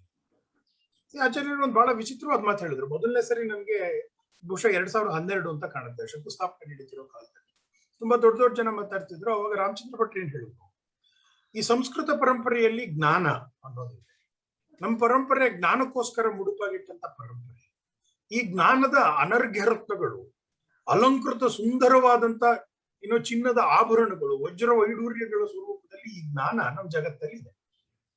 ಆದ್ರೆ ಕಾಲಕ್ರಮೇಣ ಏನಾಗಿದೆ, ನಮ್ಮ ಮೇಲೆ ವಿದೇಶಿಯರ ಆಕ್ರಮಣಗಳು ಇವೆಲ್ಲ ನಡೀತಾ ಏನಾಗಿದೆ, ಈ ಅನರ್ಘ್ಯ ರತ್ನಗಳು ವಜ್ರ ವೈಡೂರ್ಯಗಳೇನಿದೆ ಇದರ ಮೇಲೆ ಮೊದಲು ಬೂದಿ ಮುಚ್ಕೊಂಡಿತ್ತು. ಈಗ ಆ ಬೂದಿ ಮುಚ್ಚಿ ಅದೊಂದು ಗುಡ್ಡೆ ತರ ಆಗಿ ಅದರ ಮೇಲೆ ಕಸ ಕಡ್ಡಿ ಎಲ್ಲ ತುಂಬ್ಕೊಂಡ್ಬಿಟ್ಟು ಅದನ್ನ ಗುರ್ತಿಸೋಕ್ ಆಗ್ದಲೇ ಇರೋ ಕಾಲಘಟ್ಟಕ್ಕೆ ಬಂದಿದ್ವಿ ನಾವು. ಆದ್ರೆ ಈಗ ನಾವು 21ನೇ ಶತಮಾನದಲ್ಲಿ ಸ್ವತಂತ್ರ ಭಾರತದಲ್ಲಿ ನಮ್ಮ ಸ್ವರಾಜ್ಯದಲ್ಲಿ ಮಾಡಬೇಕಾಗಿರೋ ಕೆಲಸ ಏನು, ಮೊದಲಿಗೆ ಈ ಕಸಗಳನ್ನೆಲ್ಲ ಕಿತ್ತೆಸ್ದು ಅದರಲ್ಲಿರೋ ಬೂದಿ ಗಟ್ಟಿಯಾಗಿದೆ ಅದನ್ನೆಲ್ಲ ಒಡೆದು ತೆಗೆದು ನಾಜೂಕಾಗಿ ಈ ಕೆಲಸವನ್ನ ಮಾಡಬೇಕಾಗುತ್ತೆ. ಯಾಕೆ ಅಂದ್ರೆ ಅದರಲ್ಲಿರೋ ವಜ್ರ ವೈಢೂರ್ಯಗಳಿಗಾಗ್ಲಿ ಸುಂದರವಾಗಿ ನಮ್ಮ ಪರಂಪರೆಯಲ್ಲಿ ಮಾಡಿರೋ ಆಭರಣಗಳಿಗೆ ತೊಂದರೆ ಆಗದ ರೀತಿಯಲ್ಲಿ ನಮ್ಮ ಜ್ಞಾನ ಪರಂಪರೆಯನ್ನ ವಾಪಸ್ಸು ಹೊರಗೆ ತೆಗೆದು ಅದನ್ನು ಶುಭ್ರಗೊಳಿಸಿ ಸ್ವಚ್ಛಗೊಳಿಸಿ ಅದಕ್ಕೆ ಏನೇನು ಪೂಜಾ ಕೈಂಕರ್ಯಾದಿಗಳು ನಡಿಬೇಕು ಅದರ ಜಾಗಕ್ಕೆ ಸೇರಿಸಬೇಕಾದಂತ ಒಂದು ಕೆಲಸವನ್ನು ನಾವು ಮಾಡಬೇಕಾಗಿದೆ. ಅದಕ್ಕೋಸ್ಕರ ಶೋಧ ಸಂಸ್ಥಾನದ ಅಗತ್ಯ ಇದೆ ಅಂತ ಮಾತಾಡ್ತೀವಿ. ಈ ವಾಕ್ಯ ನನ್ಗೆ ತಿರ್ಗಾಮೃಗ ನನಗೆ ನೆನಪಾಗುತ್ತೆ. ಯಾಕೆ ನೆನಪಾಗುತ್ತೆ ಅಂದ್ರೆ ನಮ್ಮ ಮುಂದೆ ಎರಡು ಬೇರೆ ಬೇರೆ ತರ ಪ್ರಶ್ನೆಗಳಿದೆ 21ನೇ ಶತಮಾನದಲ್ಲಿ. ಒಂದೇನು, ನಮ್ಮ ಪರಂಪರೆ, ನಮ್ಮ ಬದುಕು, ಭಾರತೀಯರಾಗಿ ನಾವು ಬದುಕ್ತಿದೀವಲ್ವಾ ನಮ್ಮ ಮನೆಗಳಲ್ಲಿ ಸಂಸಾರದಲ್ಲಿ ಸಂಸ್ಕಾರವಂತರಾಗಿ ಬದುಕ್ತಿರೋ ಬದುಕು ಇದರಲ್ಲಿರೋ ಜ್ಞಾನವನ್ನ ಮುಂದಿನ ತಲೆಮಾರಿಗೆ ದಾಟಿಸಿ ಒಂದು ಆನಂದಪೂರ್ಣ ಸುಸಂಸ್ಕೃತ ಸಮಾಜವನ್ನ ಮುಂದೆ ಹೇಗೆ ಕಟ್ಟಬೇಕು ಅನ್ನೋ ಪ್ರಶ್ನೆ ನಮಗೆ ಒಂದು ಕಡೆ ಇದೆ. ಇನ್ನೊಂದು ಕಡೆ ಇದ್ರ ಜೊತೆಗೆ ಆಚಾರ್ಯರು ಈಗಾಗಲೇ ಪ್ರಸ್ತಾಪ ಮಾಡಿರೋ ಕಸ ಕಡ್ಡಿ ಬೂದಿ ಎಲ್ಲ ಬಂದು ಸೇರ್ಕೊಂಡ್ಬಿಟ್ಟು ಈಗ ಅನೇಕ ಸರಿ ಏನಾಗ್ಬಿಟ್ಟಿದೆ, ನಮ್ಗೆ ನಮ್ಮ ಪರಂಪರೆ ಬಗ್ಗೆ ಮಾತಾಡ್ಬೇಕಾದ್ರೆ ಈ ಕಸ ಕಡ್ಡಿ ಬೂದಿಯೇ ಬಹಳ ಮುಖ್ಯವಾಗ್ಬಿಟ್ಟು ಈ ವಜ್ರ ವೈಡೂರ್ಯಗಳು ಕಾಣದಲ್ಲೇ ಇರುವಂತಹ ನಮ್ಗೆ ಇದನ್ನ ನಾನು ಇಂಗ್ಲಿಷ್ ನಲ್ಲಿ ನಾವೇನ್ ಹೇಳ್ತೀವಿ ಅಮ್ನೀಷಿಯಾ ಅಂತ ಒಂಥರ ಮರವು ಬಂದ್ಬಿಟ್ಟಿದೆ. ಸೊ ಈಗ ನಾವು ನಿರಂತರವಾಗಿ ಎರಡು ತರ ಪ್ರಕ್ರಿಯೆಯಲ್ಲಿ ತೊಡಕೋಬೇಕು. ಒಂದು ಕಡೆ ನಮ್ಮ ಪರಂಪರಾನುಗತ ಜ್ಞಾನದ ಆಸ್ತಿಯನ್ನ ಹೊರತೆಗೆದು ಸ್ವಚ್ಛಗೊಳಿಸಿ ಪೂಜಾ ಕೈಂಕರ್ಯಕ್ಕೆ ಅದನ್ನು ಸಿದ್ಧ ಮಾಡಿಸೋದ್ರ ಜೊತೆಗೆ ಅದರಲ್ಲಿರೋ ಕಸಕಡ್ಡಿ ಬೂದಿಯನ್ನ ಕಿತ್ತೆಸೆದು ಮತ್ತೆಂದೂ ಅದು ಇಲ್ಲಿ ಬರದಲ್ಲೇ ಇರೋ ತರ ಒಂದು ಗಟ್ಟಿಯಾದ ಬುನಾದಿಯಿಂದ ನಾವು ಕಟ್ಟಬೇಕಾಗಿದೆ. ಹಾಗೆ ಮಾಡಿದಾಗ ಮಾತ್ರ ನಮ್ಮ ಪರಂಪರೆಯ ಜ್ಞಾನವನ್ನ ಸಾಧಾರಣಾತಿ ಸಾಧಾರಣ ಜನಗಳು ಅದರಿಂದ ಲಾಭವನ್ನ ಪಡೆದು ಪ್ರಯೋಜನವನ್ನು ಪಡೆದು ಆನಂದವಾಗಿರ್ಬೇಕು. ಅದಕ್ಕೆ ಈ ಕಸಕಡ್ಡಿ ಬೂದಿಗಳಿದೆಯಲ್ಲ ಅದ್ರದ್ದು ಒಂಥರ ಸಮಸ್ಯೆ. ಈ ಉದಾಹರಣೆಗೆ ನೋಡಿ, ನಾವ್ಯಾರೋ 4 ಜನ ನಮ್ಮ ಹಾಳ್ತಕ್ ನಾವು ಒಂದಷ್ಟು ಶಾಸ್ತ್ರವನ್ನ ಅಧ್ಯಯನ ಮಾಡ್ಕೊಂಡು ನಮ್ಗೇನೋ ಈ ಜಗತ್ತಿನ ಬಗ್ಗೆ ನಮ್ಗೆ ಯಾವುದೇ ಪೊಲಿಟಿಕಲ್ ಆದ ಮತ್ತೆ ಇನ್ಯಾವುದೋ ಭಯಂಕರವಾದ ಆಂಬಿಷನ್ ಇಲ್ದಲೆ ನಮ್ಮ ಹಾಳ್ತಕ್ ನಾವು ಕೆಲಸ ಮಾಡ್ತೀವಿ. ಇಲ್ಲಿ ನಾವು ಕೂತ್ಕೊಂಡು ಒಂದ್ ಸಣ್ಣ ಸಭೆ ಮಾಡಿದ್ರೆ ಯಾರೋ ಬಂದು ಹ್ಯಾಕ್ ಮಾಡ್ತಾರೆ. ನಾವು ಜಗತ್ತಿನ ದೃಷ್ಟಿಯಲ್ಲಿ ನಾವು ಅತ್ಯಂತ ಇನ್ಸಿಗ್ನಿಫಿಕೆಂಟ್ ಜನ, ನಮ್ಮಿಂದ ಯಾವ ಪರಿಣಾಮವೂ ಇಲ್ಲ. ಇದರಿಂದ ನಮ್ಮಿಂದ ₹1 ಸರ್ಕಾರಕ್ಕೆ ಆದಾಯವೂ ಬರಲ್ಲ, ಇನ್ನೇನು ಕಡಿಮೆ ಆದ್ರೆ ನಷ್ಟವಾಗುತ್ತೆ ಹೊರತು ಲಾಭ ಏನು ಬರಲ್ಲ ಅಂತ ಜಗತ್ತಿನ ರೂಢಿಯಲ್ಲಿ ಹೇಳುವಂತ ಒಂದ್ ಸಣ್ಣ ಗುಂಪು ಮಾತಾಡ್ಬೇಕಾದ್ರೆ ನಮ್ಮಂತ ಒಂದು ಇನ್ಸಿಗ್ನಿಫಿಕೆಂಟ್ ಗುಂಪಿಗೆ ಯಾರೋ ಒಂದು ಆಕ್ರಮಣ ಮಾಡ್ತಾರೆ ಅಂತ ಹೇಳಿದ್ರೆ ಇವಾಗ ನಮ್ಗೆ ಒಂದು ಇಂಟ್ರೆಸ್ಟಿಂಗ್ ಆದ ಘಟನೆಗಳು ನೆನಪಾಗುತ್ತೆ. ಶಾಸ್ತ್ರ ಪರಂಪರೆಯಲ್ಲಿ ಇದ್ರ ಬಗ್ಗೆ ಮಾತಾಡಿ ನೀವು ರಾಮಾಯಣಾದಿ ಕಥೆಗಳನ್ನ ಮಾಡಿದ್ರೆ, ನಾವು ರಾಮನ ಕಥೆ ಓದ್ಬೇಕಾದ್ರೆ ವಿಶ್ವಾಮಿತ್ರ ರಾಮನ್ ಕರ್ಕೊಂಡು ಹೋಗಿ ಯಜ್ಞಯಾಗಾದಿಗಳನ್ನ ಮಾಡಬೇಕಾದ್ರೆ ಅವರಿಗೆ ಕೊಡ್ತಿರೋ ರಾಕ್ಷಸರನ್ನ ವಧೆ ಮಾಡಬೇಕು. ರಾಮನ ಕೆಲಸ ಏನು? ಜಗತ್ನಲ್ಲಿ ಯಜ್ಞಯಾಗಾದಿಗಳನ್ನು ಮಾಡುವಂತ ಋಷಿಮುನಿಗಳು ಲೋಕ ಕಲ್ಯಾಣಾರ್ಥವಾಗಿ ಏನ್ ಕೆಲಸ ಮಾಡ್ತಾರೋ ಅದಕ್ಕೆ ರಕ್ಷಣೆ ಮಾಡೋದಕ್ಕೆ ಬೇಕಾದಂತ ಕ್ಷಾತ್ರವನ್ನು ರಾಮ ತೋರಿಸ್ಬೇಕು. ಅದರಿಂದ ಈ ಜಗತ್ತಿಗೆ ಕಲ್ಯಾಣ ಆಗ್ಬೇಕು. ಸೊ ನೋಡಿ, ಈಗ ನಾವು ಇಲ್ಲಿ ಮಾಡ್ತಿರೋ ಕೆಲಸದಲ್ಲಿ ನಮಗೆ ಈ ನಮ್ಮ ಕೆಲಸದಿಂದ ಜಗತ್ತಿಗೆ ಏನೋ ಪರಿಣಾಮ ಇದೆ ಅನ್ನೋ ಕಾರಣಕ್ಕೆ ನಾವು ಇನ್ನೊಬ್ಬರು ದಾಳಿಗೆ ತುತ್ತಾಗ್ತೀವಿ. ಮೇಲ್ನೋಟದ ದೃಷ್ಟಿಯಲ್ಲಿ ನೋಡಿದ್ರೆ, ಸಾಮಾನ್ಯ ಜ್ಞಾನದ ದೃಷ್ಟಿಯಲ್ಲಿ ನೋಡಿದ್ರೆ ನಾವೇನೋ 4 ಜನ 4 ಪುಸ್ತಕದ ಬಗ್ಗೆ ಮಾತಾಡ್ತೀವಿ. ಈ ಜಗತ್ತಿನಲ್ಲಿ ಇದು ಅನುಭವವೋ ಅಲ್ವೋ ಜಿಜ್ಞಾಸೆ ಮಾಡ್ತೀವಿ. ಇದರಿಂದ ಏನ್ ಪರಿಣಾಮ ಇದೆಯಪ್ಪ? ಮನುಷ್ಯನ್ ಸಂತೋಷ ಸಿಗ್ಬೋದು ಹೊರತು ದುಡ್ಡು ಕಾಸು ಪೊಲಿಟಿಕಲ್ ಪಾರ್ಟಿಯಲ್ಲಿ ಬದಲಾವಣೆ ಇತ್ಯಾದಿ ಏನು ಇಲ್ಲದೆ ಹೋದ್ರು ನಮ್ಮ ಮೇಲೆ ದಾಳಿಗಳಾಗುತ್ತೆ ಅಂದ್ರೆ ಇಲ್ಲಿ ಜ್ಞಾನಕ್ಕೆ ಯಾವ ರೀತಿ ಪ್ರತಿಕ್ರಿಯೆ ಬರುತ್ತೆ ಜಗತ್ತಿಗೆ ಅನ್ನೋದಕ್ಕೆ ನಮ್ಮ ಕಣ್ಣು ಮುಂದೆ ಇವಾಗ ಕಾಣಿಸ್ಕೊಂಡಿರೋ ಉದಾಹರಣೆ. ಈ ಉದಾಹರಣೆಯನ್ನು ಇಟ್ಕೊಂಡು ನಾವು ಇನ್ನೊಂದು ಸ್ವಲ್ಪ ಜಿಜ್ಞಾಸೆ ಮಾಡೋದು, ಯಾಕೆ ಆಚಾರ್ಯರು ಇದಕ್ಕೆ ಸಂಸ್ಕೃತ ಪಕ್ಷ ಅಂತ ಕೊಟ್ಟು ಅನ್ನೋದಕ್ಕೆ ಮಹತ್ವ ಬರುತ್ತೆ ಅನ್ನೋದನ್ನ ಒಂದ್ಸರಿ ಮನನ ಮಾಡ್ತೀವಿ. ಯಾವುದೋ ಒಂದು ಕಾಲಘಟ್ಟದಲ್ಲಿ ಯಾವುದಾದ್ರೂ ಕಾರಣಗಳಿರುತ್ತೆ ಭಾರತೀಯರ ಸಂಶೋಧನೆ ಮತ್ತೆ ಆಲೋಚನೆ ಮಾಡೋ ಕ್ರಮವನ್ನು ರೂಪಿಸಿದ್ದು ಸಂಸ್ಕೃತ ಭಾಷೆ. ಭಾರತೀಯರು ಜೀವನಾನುಭವದಲ್ಲಿ ಯಾವ್ಯಾವುದನ್ನ ಬಹಳ ಶಿಸ್ತುಬದ್ಧವಾಗಿ ಆಲೋಚನೆ ಮಾಡಿ ಕಂಡುಕೊಂಡ್ರು, ಆ ಕಂಡುಕೊಂಡಂತ ಸಂಗತಿಗಳನ್ನ ಬೇರೆ ಬೇರೆ ಭಾಷೆಗಳಿರುವಂತ ವಿಭಿನ್ನ ಭಾಷಿಕ ಸಮುದಾಯಗಳಿರೋ ಒಂದು ಜಗತ್ತಲ್ಲಿ ಎಲ್ಲರಿಗೂ ಕೇಂದ್ರವಾಗಿ ಒಂದು ಸಂಶೋಧನೆಯ ಸೆಲೆಯ ಮೂಲವನ್ನ ಹಿಡಿದಿಡುವುದಕ್ಕೆ ನಮ್ಮ ಪರಂಪರೆಯಲ್ಲಿ ಸಂಸ್ಕೃತವನ್ನ ಭಾಷೆಯನ್ನಾಗಿ ಬಳಸ್ತಾರೆ. ಹಂಗಾಗಿ ಭಾರತದಲ್ಲಿ ಒಂದು ವಿಚಿತ್ರ ಇದೆ. ಸಂಸ್ಕೃತದ ಜೊತೆ ನಮ್ಗೆಲ್ಲ ಸಂಸ್ಕೃತ ಬರದೇ ಹೋದ್ರು ಒಂದು ಲೆವೆಲ್ ಸಂಸ್ಕೃತವನ್ನ ಗ್ರಹಿಸ್ತೀವಿ. ಯಾಕೆ? ಸಂಸ್ಕೃತವನ್ನ ಬಿಟ್ಟು ಕನ್ನಡದ ಬಗ್ಗೆ ನಾವೇನಾದ್ರು ಮಾತಾಡಿದ್ವಿ 80% ಕನ್ನಡವೇ ಇಲ್ದಂಗ ಆಗ್ಬಿಡುತ್ತೆ ಸಂಸ್ಕೃತವನ್ನು ಬಿಟ್ಟು. ಇದು ಬರೀ ಕನ್ನಡದ ಬಗ್ಗೆ ಮಾತ್ರ ಅಲ್ಲ, ಭಾರತೀಯ ಎಲ್ಲ ಭಾಷೆಗಳಿಗೂ ಸಂಸ್ಕೃತ ತಾನು ಮಾಡಿರುವಂತ ಒಂದು ಪ್ರಬಲವಾದ ಪ್ರಭಾವ. ಮತ್ತೆ ಈ ಸಂಸ್ಕೃತದ ಈ ರೀತಿ ಒಂದು ಚೌಕಟ್ಟು ಅಂದ್ರೆ ಇವತ್ತು ನೀವು ಆಧುನಿಕ ಜಗತ್ತಲ್ಲಿ ಕಂಪ್ಯಾರಿಸನ್ ಮಾಡ್ಕೋಬೇಕು ಅಂತ ಹೇಳಿದ್ರೆ, ಇಂಗ್ಲಿಷ್ ಬರ್ದಲ್ಲೇ ಇರೋರೆಲ್ಲ ಇಂಗ್ಲಿಷ್ ನಲ್ಲಿ ರಿಸರ್ಚ್ ಮಾಡ್ತಾರೆ. ಅವರಿಗೆ ರಿಸರ್ಚಿನ ಭಾಷೆ ಆಧುನಿಕ ಭಾಷೆಯಲ್ಲಿ ನ್ಯಾಚುರಲ್ ಸೈನ್ಸಸ್ ಅಲ್ಲಿ ಸೆಕೆಂಡ್ ವರ್ಲ್ಡ್ ವಾರ್ ಆದ್ಮೇಲೆ ಯಾವ ರೀತಿ ಇಂಗ್ಲಿಷ್ ಆಗಿತ್ತೋ ಆ ತರ ಸಹಸ್ರಮಾನಗಳ ಕಾಲ ಭಾರತೀಯರು ಒಂದು ಸ್ಟ್ಯಾಂಡರ್ಡೈಸ್ ಲ್ಯಾಂಗ್ವೇಜ್ ಅನ್ನ ಬಳಸಿ ಬಹಳ ಅಕ್ಯುರೇಟ್ ಆಗಿ ವಿತ್ ಪ್ರಿಸಿಷನ್ ಜ್ಞಾನವನ್ನ ಹಿಡಿದಿಡುತ್ತೆ. ಜನರ ಬಳಕೆಗೆ ಪೂರಕವಾದಂತೆ ಶ್ರೀಮಂತ ಮಾಡಿದ್ದಲ್ಲ, ಅದರಿಂದ ಭಾಷೆಗಳನ್ನೇ ಶ್ರೀಮಂತಗೊಳಿಸ್ಬೇಕು. ಈಗ ನೋಡಿ, ನಮ್ಮೂರಿನಲ್ಲಿರೋ ನಿರಕ್ಷರ ಕೃಷಿಗಳಿಗೆ ಅವ್ನಿಗೇನ್ ಚಿತ್ತಶುದ್ಧಿ ಇಲ್ಲ ಅಂತ ಬೈತಾರೆ. ನಮ್ಮನೆ ಈ ಚಿತ್ತ ಅನ್ನೋದು ಒಂದು ಟೆಕ್ನಿಕಲ್ ವರ್ಡ್. ಬಹಳ ಮಜಾ ಏನು ಅಂದ್ರೆ ಚಿತ್ತ ಅಂದ್ರೆ ಏನು ಅಂತ ಕೇಳಿದ್ರೆ ಪಾಪ ಅವ್ರಿಗೆ ವಿವರಣೆ ಮಾಡಕ್ ಕೊಡಲ್ಲ. ಆದ್ರೆ ಅವರ ಶಬ್ದ ಬಳಕೆ ತಗೊಂಡ್ರೆ ಅದು ಎಷ್ಟು ಆಕ್ಯುರಸಿ ಇರುತ್ತೆ ಅಂದ್ರೆ ಯಾವಾಗ ಚಿತ್ತಶುದ್ಧಿ ಅಂತ ಬಳಸ್ಬೇಕು, ಯಾವಾಗ ಮನಕ್ಲೇಶ ಅಂತ ಬಳಸ್ಬೇಕು, ಇದರ ಬಗ್ಗೆ ಬಹಳ ನಿಶ್ಚಿತವಾದಂತ ವ್ಯತ್ಯಾಸವನ್ನ ತಮ್ಮ ಅನುಭವದ ಜಗತ್ತನ್ನು ಮಾಡ್ತಾರೆ. ಈ ವ್ಯತ್ಯಾಸಗಳು ನಮ್ಮ ಪರಂಪರೆಯಲ್ಲಿ ನಾವು ಯಾವುದನ್ನ ಪಾರಿಭಾಷಿಕ ಶಬ್ದಗಳು ಅಂತ ಕರಿತೀವಿ ಅಥವಾ ತರ್ಕಬದ್ಧ ಜಿಜ್ಞಾಸೆಗಳು ಅಂತ ಕರಿತೀವಿ, ಅದಕ್ಕೂ ಇದಕ್ಕೂ 3000 ವರ್ಷ 4000 ವರ್ಷ ಆದ್ರೂ ವ್ಯತ್ಯಾಸ ಆಗದಲ್ಲೇ ಇರುವಂತ, ಅದನ್ನ ದಾಟಿಸುವಂತ ಒಂದು ಕ್ರಮವನ್ನು ಕೂಡ ನಾವು ಕಟ್ಟಿದ್ವಿ. ಬಹಳ ಮಜಾ ಏನು, ಈ ಉಪನಿಷತ್ ಕಾಲ, ವೇದ ಉಪನಿಷತ್ ಕಾಲದವರೆಗೂ ನೋಡಿದ್ರೆ, ಉಪನಿಷತ್ತು ಗಮನಿಸ್ತಾ ಹೋದ್ರೆ, ಬೃಹದಾರಣ್ಯಕ, ಚಾಂದೋಗ್ಯ ಇತ್ಯಾದಿ ಗಮನಿಸಿದ್ರೆ ಒಂದಂತೂ ಸ್ಪಷ್ಟವಾಗಿದೆ. ಏನು, ಇವರು ತಪಸ್ಸು ಮಾಡಿ ಇದನ್ನ ಬರ್ದಿದ್ದಾರೆ ಅಂದ್ರೆ ಇವ್ರು ರಿಸರ್ಚ್ ಮಾಡಿದ್ರು. ಏನೋ ಕೂತ್ಕೊಂಡು ಬಹಳ ಗಂಭೀರವಾದ ರಿಸರ್ಚ್ ಮಾಡಿದ್ದಾರೆ, ಶುದ್ಧವಾದ ರಿಸರ್ಚ್ ಇದೆ. ಆಮೇಲೆ ಒಂದು ಹೊಸ ಬೇರೆ ರೀತಿಯ ಪಠ್ಯಕ್ರಮಗಳು ಬರಕ್ ಶುರುವಾಗುತ್ತೆ. ನಿಮಗೆ ಇತಿಹಾಸ, ಪುರಾಣ ಇತ್ಯಾದಿ ಬೇರೆ ಬೇರೆ ಶಾಸ್ತ್ರಗ್ರಂಥಗಳು ಇತ್ಯಾದಿಗಳು ಬರಕ್ ಶುರುವಾಗುತ್ತೆ. ಒಂದು ಕಡೆ ಈ ಜಿಜ್ಞಾಸೆಯನ್ನ ಬೆಳೆಸ್ಕೊಂಡು ಹೋಗೋದಕ್ಕೆ ಒಂದು ಪರಂಪರೆಯನ್ನು ಕಟ್ಕೊತಾರೆ. ಇನ್ನೊಂದ್ ಕಡೆ ಸಾಮಾನ್ಯ ಜನರಿಗೆ ಈ ಜ್ಞಾನವನ್ನ ಯಾವ ರೀತಿ ತಲುಪಿಸ್ಬೇಕು, ಅದಕ್ಕೆ ಅರ್ಥಶಾಸ್ತ್ರದಂತ ಒಂದು ಶಾಸ್ತ್ರೀಯ ಗ್ರಂಥವನ್ನ ಪಂಚತಂತ್ರ ತರದ ಒಂದು ಕಥೆ ಹೇಳ್ಬಿಟ್ಟು ಸಾಮಾನ್ಯ ಜನರಿಗೆ ಹೇಳ. ಧರ್ಮಶಾಸ್ತ್ರಗಳಾದಿಗಳನ್ನ ಸರಿಯಾಗಿ ನಾವು ಹಿಡ್ಕೋಬೇಕು ಅಂದ್ರೆ ಮಹಾಭಾರತವನ್ನು ಸರಿಯಾಗಿ ಹಿಡಿಬೇಕು. ಮಹಾಭಾರತದ ಇಲ್ಲದೆ ಹೋದ್ರೆ ನೀವು ಧರ್ಮಶಾಸ್ತ್ರದ ಜಿಜ್ಞಾಸೆಗಳನ್ನು ಸ್ಪಷ್ಟವಾಗೋದಿಲ್ಲ. ಅಂದ್ರೆ ನಮ್ಮಲ್ಲಿ ಕಾಲಾನುಕ್ರಮದಲ್ಲಿ ಎಲ್ಲ ಜನರಿಗೆ ಸರ್ವಕಾಲದಲ್ಲಿ ತಲುಪಿಸುವಂತ ಪ್ರಯತ್ನ ಮಾಡ್ತಾರೆ. ಸೊ ಇದು ಒಂದು ರೀತಿ ಹೇಗೆ ಸಾಂಸ್ಥಿಕವಾಗಿ ಜ್ಞಾನವನ್ನ ಸಾಮಾನ್ಯ ಜನರಿಗೆ ಎಲ್ಲ ಭಾಷೆಯಲ್ಲಿ ದಾಟಿಸ್ಬೇಕು. ಯಾಕೆಂದ್ರೆ ನಮ್ಮಲ್ಲಿ ಸರಸ್ವತಿಯನ್ನ ಜ್ಞಾನದ ದೇವತೆ ಅಂತ ಕರಿತೀವಿ, ಸರ್ವಭಾಷಾಮಯಿ ಸರಸ್ವತಿ ಕರಿತೀವಿ. ಅಂದ್ರೆ ಸರಸ್ವತಿಯನ್ನ ಯಾವ ಭಾಷೆಯಿಂದ ಆದ್ರೂ ನಾವು ಬೀಸ್ಕೋಬಹುದು ಅನ್ನೋ ತರದ್ದು ಮಾತಾಡ್ತೀವಿ. ಆದ್ರೆ ನಾವು ಮೂಲಭೂತವಾಗಿ ಸಂಸ್ಕೃತದಲ್ಲಿ ಈ ವಿಚಾರಗಳನ್ನು ಬೆಳೆಸಿರೋದ್ರಿಂದ ಭಾರತೀಯ ಸಂಸ್ಕೃತಿಯ ಆಚಾರಗಳು, ಧೋರಣೆಗಳು ಇತ್ಯಾದಿಗಳು ಎಲ್ಲವೂ ಕೂಡ ಸಂಸ್ಕೃತಕ್ಕೆ ಅತ್ಯಂತ ನಿಕಟವಾದ ಸಂಬಂಧ.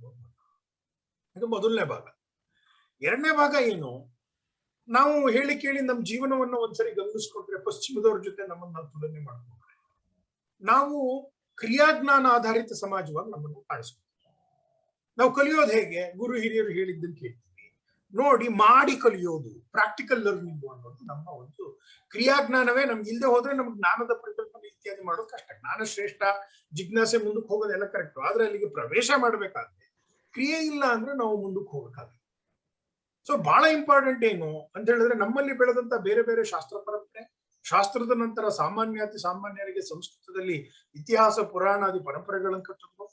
ಇವುಗಳ ಜೊತೆಗೆ ಆಚಾರಾದಿಗಳನ್ನ ನಿರ್ಮಾಣ ಮಾಡಿ ಅವುಗಳ ನಡುವೆ ಶಾಸ್ತ್ರಕ್ಕೂ ಅದಕ್ಕೂ ಒಂದು ರೀತಿ ಸಂಬಂಧ ತಂದು ಜ್ಞಾನವನ್ನ ಸಾಮಾನ್ಯ ಜನರ, ನಿರಕ್ಷರ ಕುಕ್ಷಿಗಳ ಅತ್ಯಂತ ಸರಳವಾದ ಆಚಾರದ ಕ್ರಮದ ಮುಖಾಂತರ ಜ್ಞಾನವನ್ನ ಯಾರ್ಯಾರಿಗೆ ಎಷ್ಟೆಷ್ಟು ಬೇಕೋ ನೀವು ಪಡ್ಕೊಳ್ರಪ್ಪ, ಅದಕ್ಕಿಂತ ಜಾಸ್ತಿ ಬೇಕು ಅಂದ್ರೆ ಮುಂದಕ್ಕೆ ಹೋಗೋಕೆ ದಾರಿಗಳಿದೆ ಅನ್ನೋ ತರ ಒಂದು ಸ್ಟ್ರಕ್ಚರ್ನ ಭಾರತದಲ್ಲಿ ನಿರ್ಮಾಣ ಮಾಡಿ ನಮಗೆ ಅದನ್ನ ದೊರಕಿಸ್ಕೊಟ್ಟಿದೆ.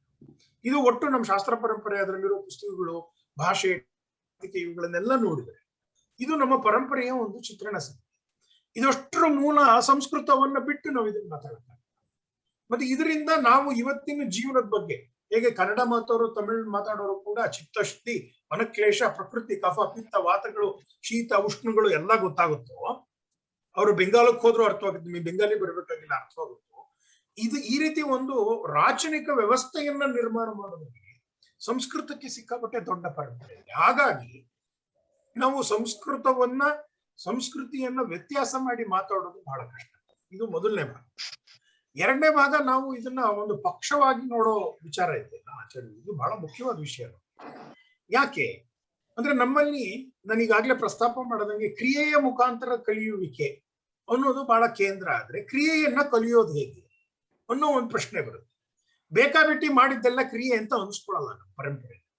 ಕ್ರಿಯೆಗೆ ಒಂದು ಬಹಳ ಸ್ಟ್ರಕ್ಚರ್ಡ್ ವೇ ಆಫ್ ಲರ್ನಿಂಗ್ ಇದೆ. ಅದನ್ನ ಯಾರೋ ಒಬ್ರು ಹೇಳ್ಕೊಡ್ಬೇಕು, ಅವ್ರ ಮುಖಾಂತರ ನಾವು ಕಲಿಬೇಕು. ಹೇಳ್ಕೊಡೋ ಕ್ರಮಗಳು ಬೇರೆ.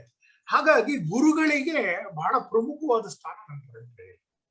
ನಾವು ಬೇರೆ ಬೇರೆ ರೀತಿ ಗುರುಗಳಿಗೆ ಜಾಗವನ್ನ ಕೊಡ್ತೀವಿ. ನಾವು ಅವರುಗಳ ಋಣವೂ ಇದೆ ನಮಗೆ. ಈ ವೈಶಾಖ ಶುಕ್ಲ ಪೂರ್ಣಿಮೆಯಲ್ಲಿ ಈ ಗುರುಗಳೆಲ್ಲ ಇದ್ದಾರೆ. ಈ ಗುರುಗಳಿಂದ, ಯಾಕೆಂದ್ರೆ ನಮ್ಮ ಪರಂಪರೆಯ ಕೇಂದ್ರ ಕ್ರಿಯಾಜ್ಞಾನವಾದ್ರಿಂದ ಶ್ರದ್ಧೆ ಮತ್ತೆ ಅನುಷ್ಠಾನಗಳು ಇಲ್ಲದೆ ಹೋಗುತ್ತೆ.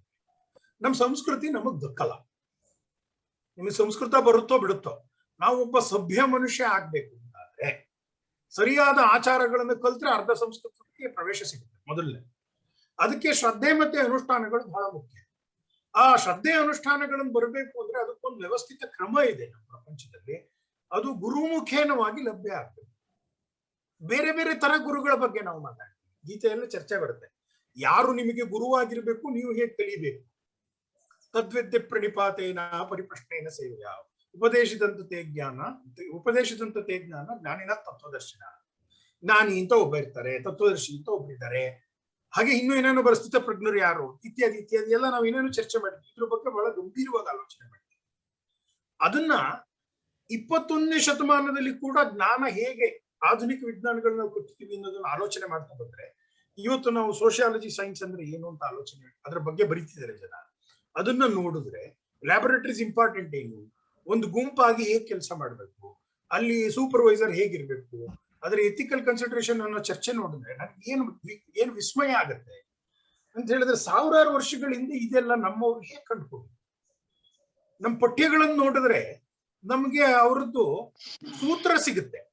ಆ ಸೂತ್ರವನ್ನ ಅವರು ಒಂದು ತಪಸ್ಸಿನಿಂದ ಸೂತ್ರಕ್ಕೆ ಬಂದ್ರಲ್ಲ, ಆ ತಪಸ್ಸಿನ ಸ್ವರೂಪವನ್ನ ಹಿಡಿಯೋದು ನಮಗ್ ಕಷ್ಟ ಆಗುತ್ತೆ, ಅದು ಸಿಗಲ್ಲ.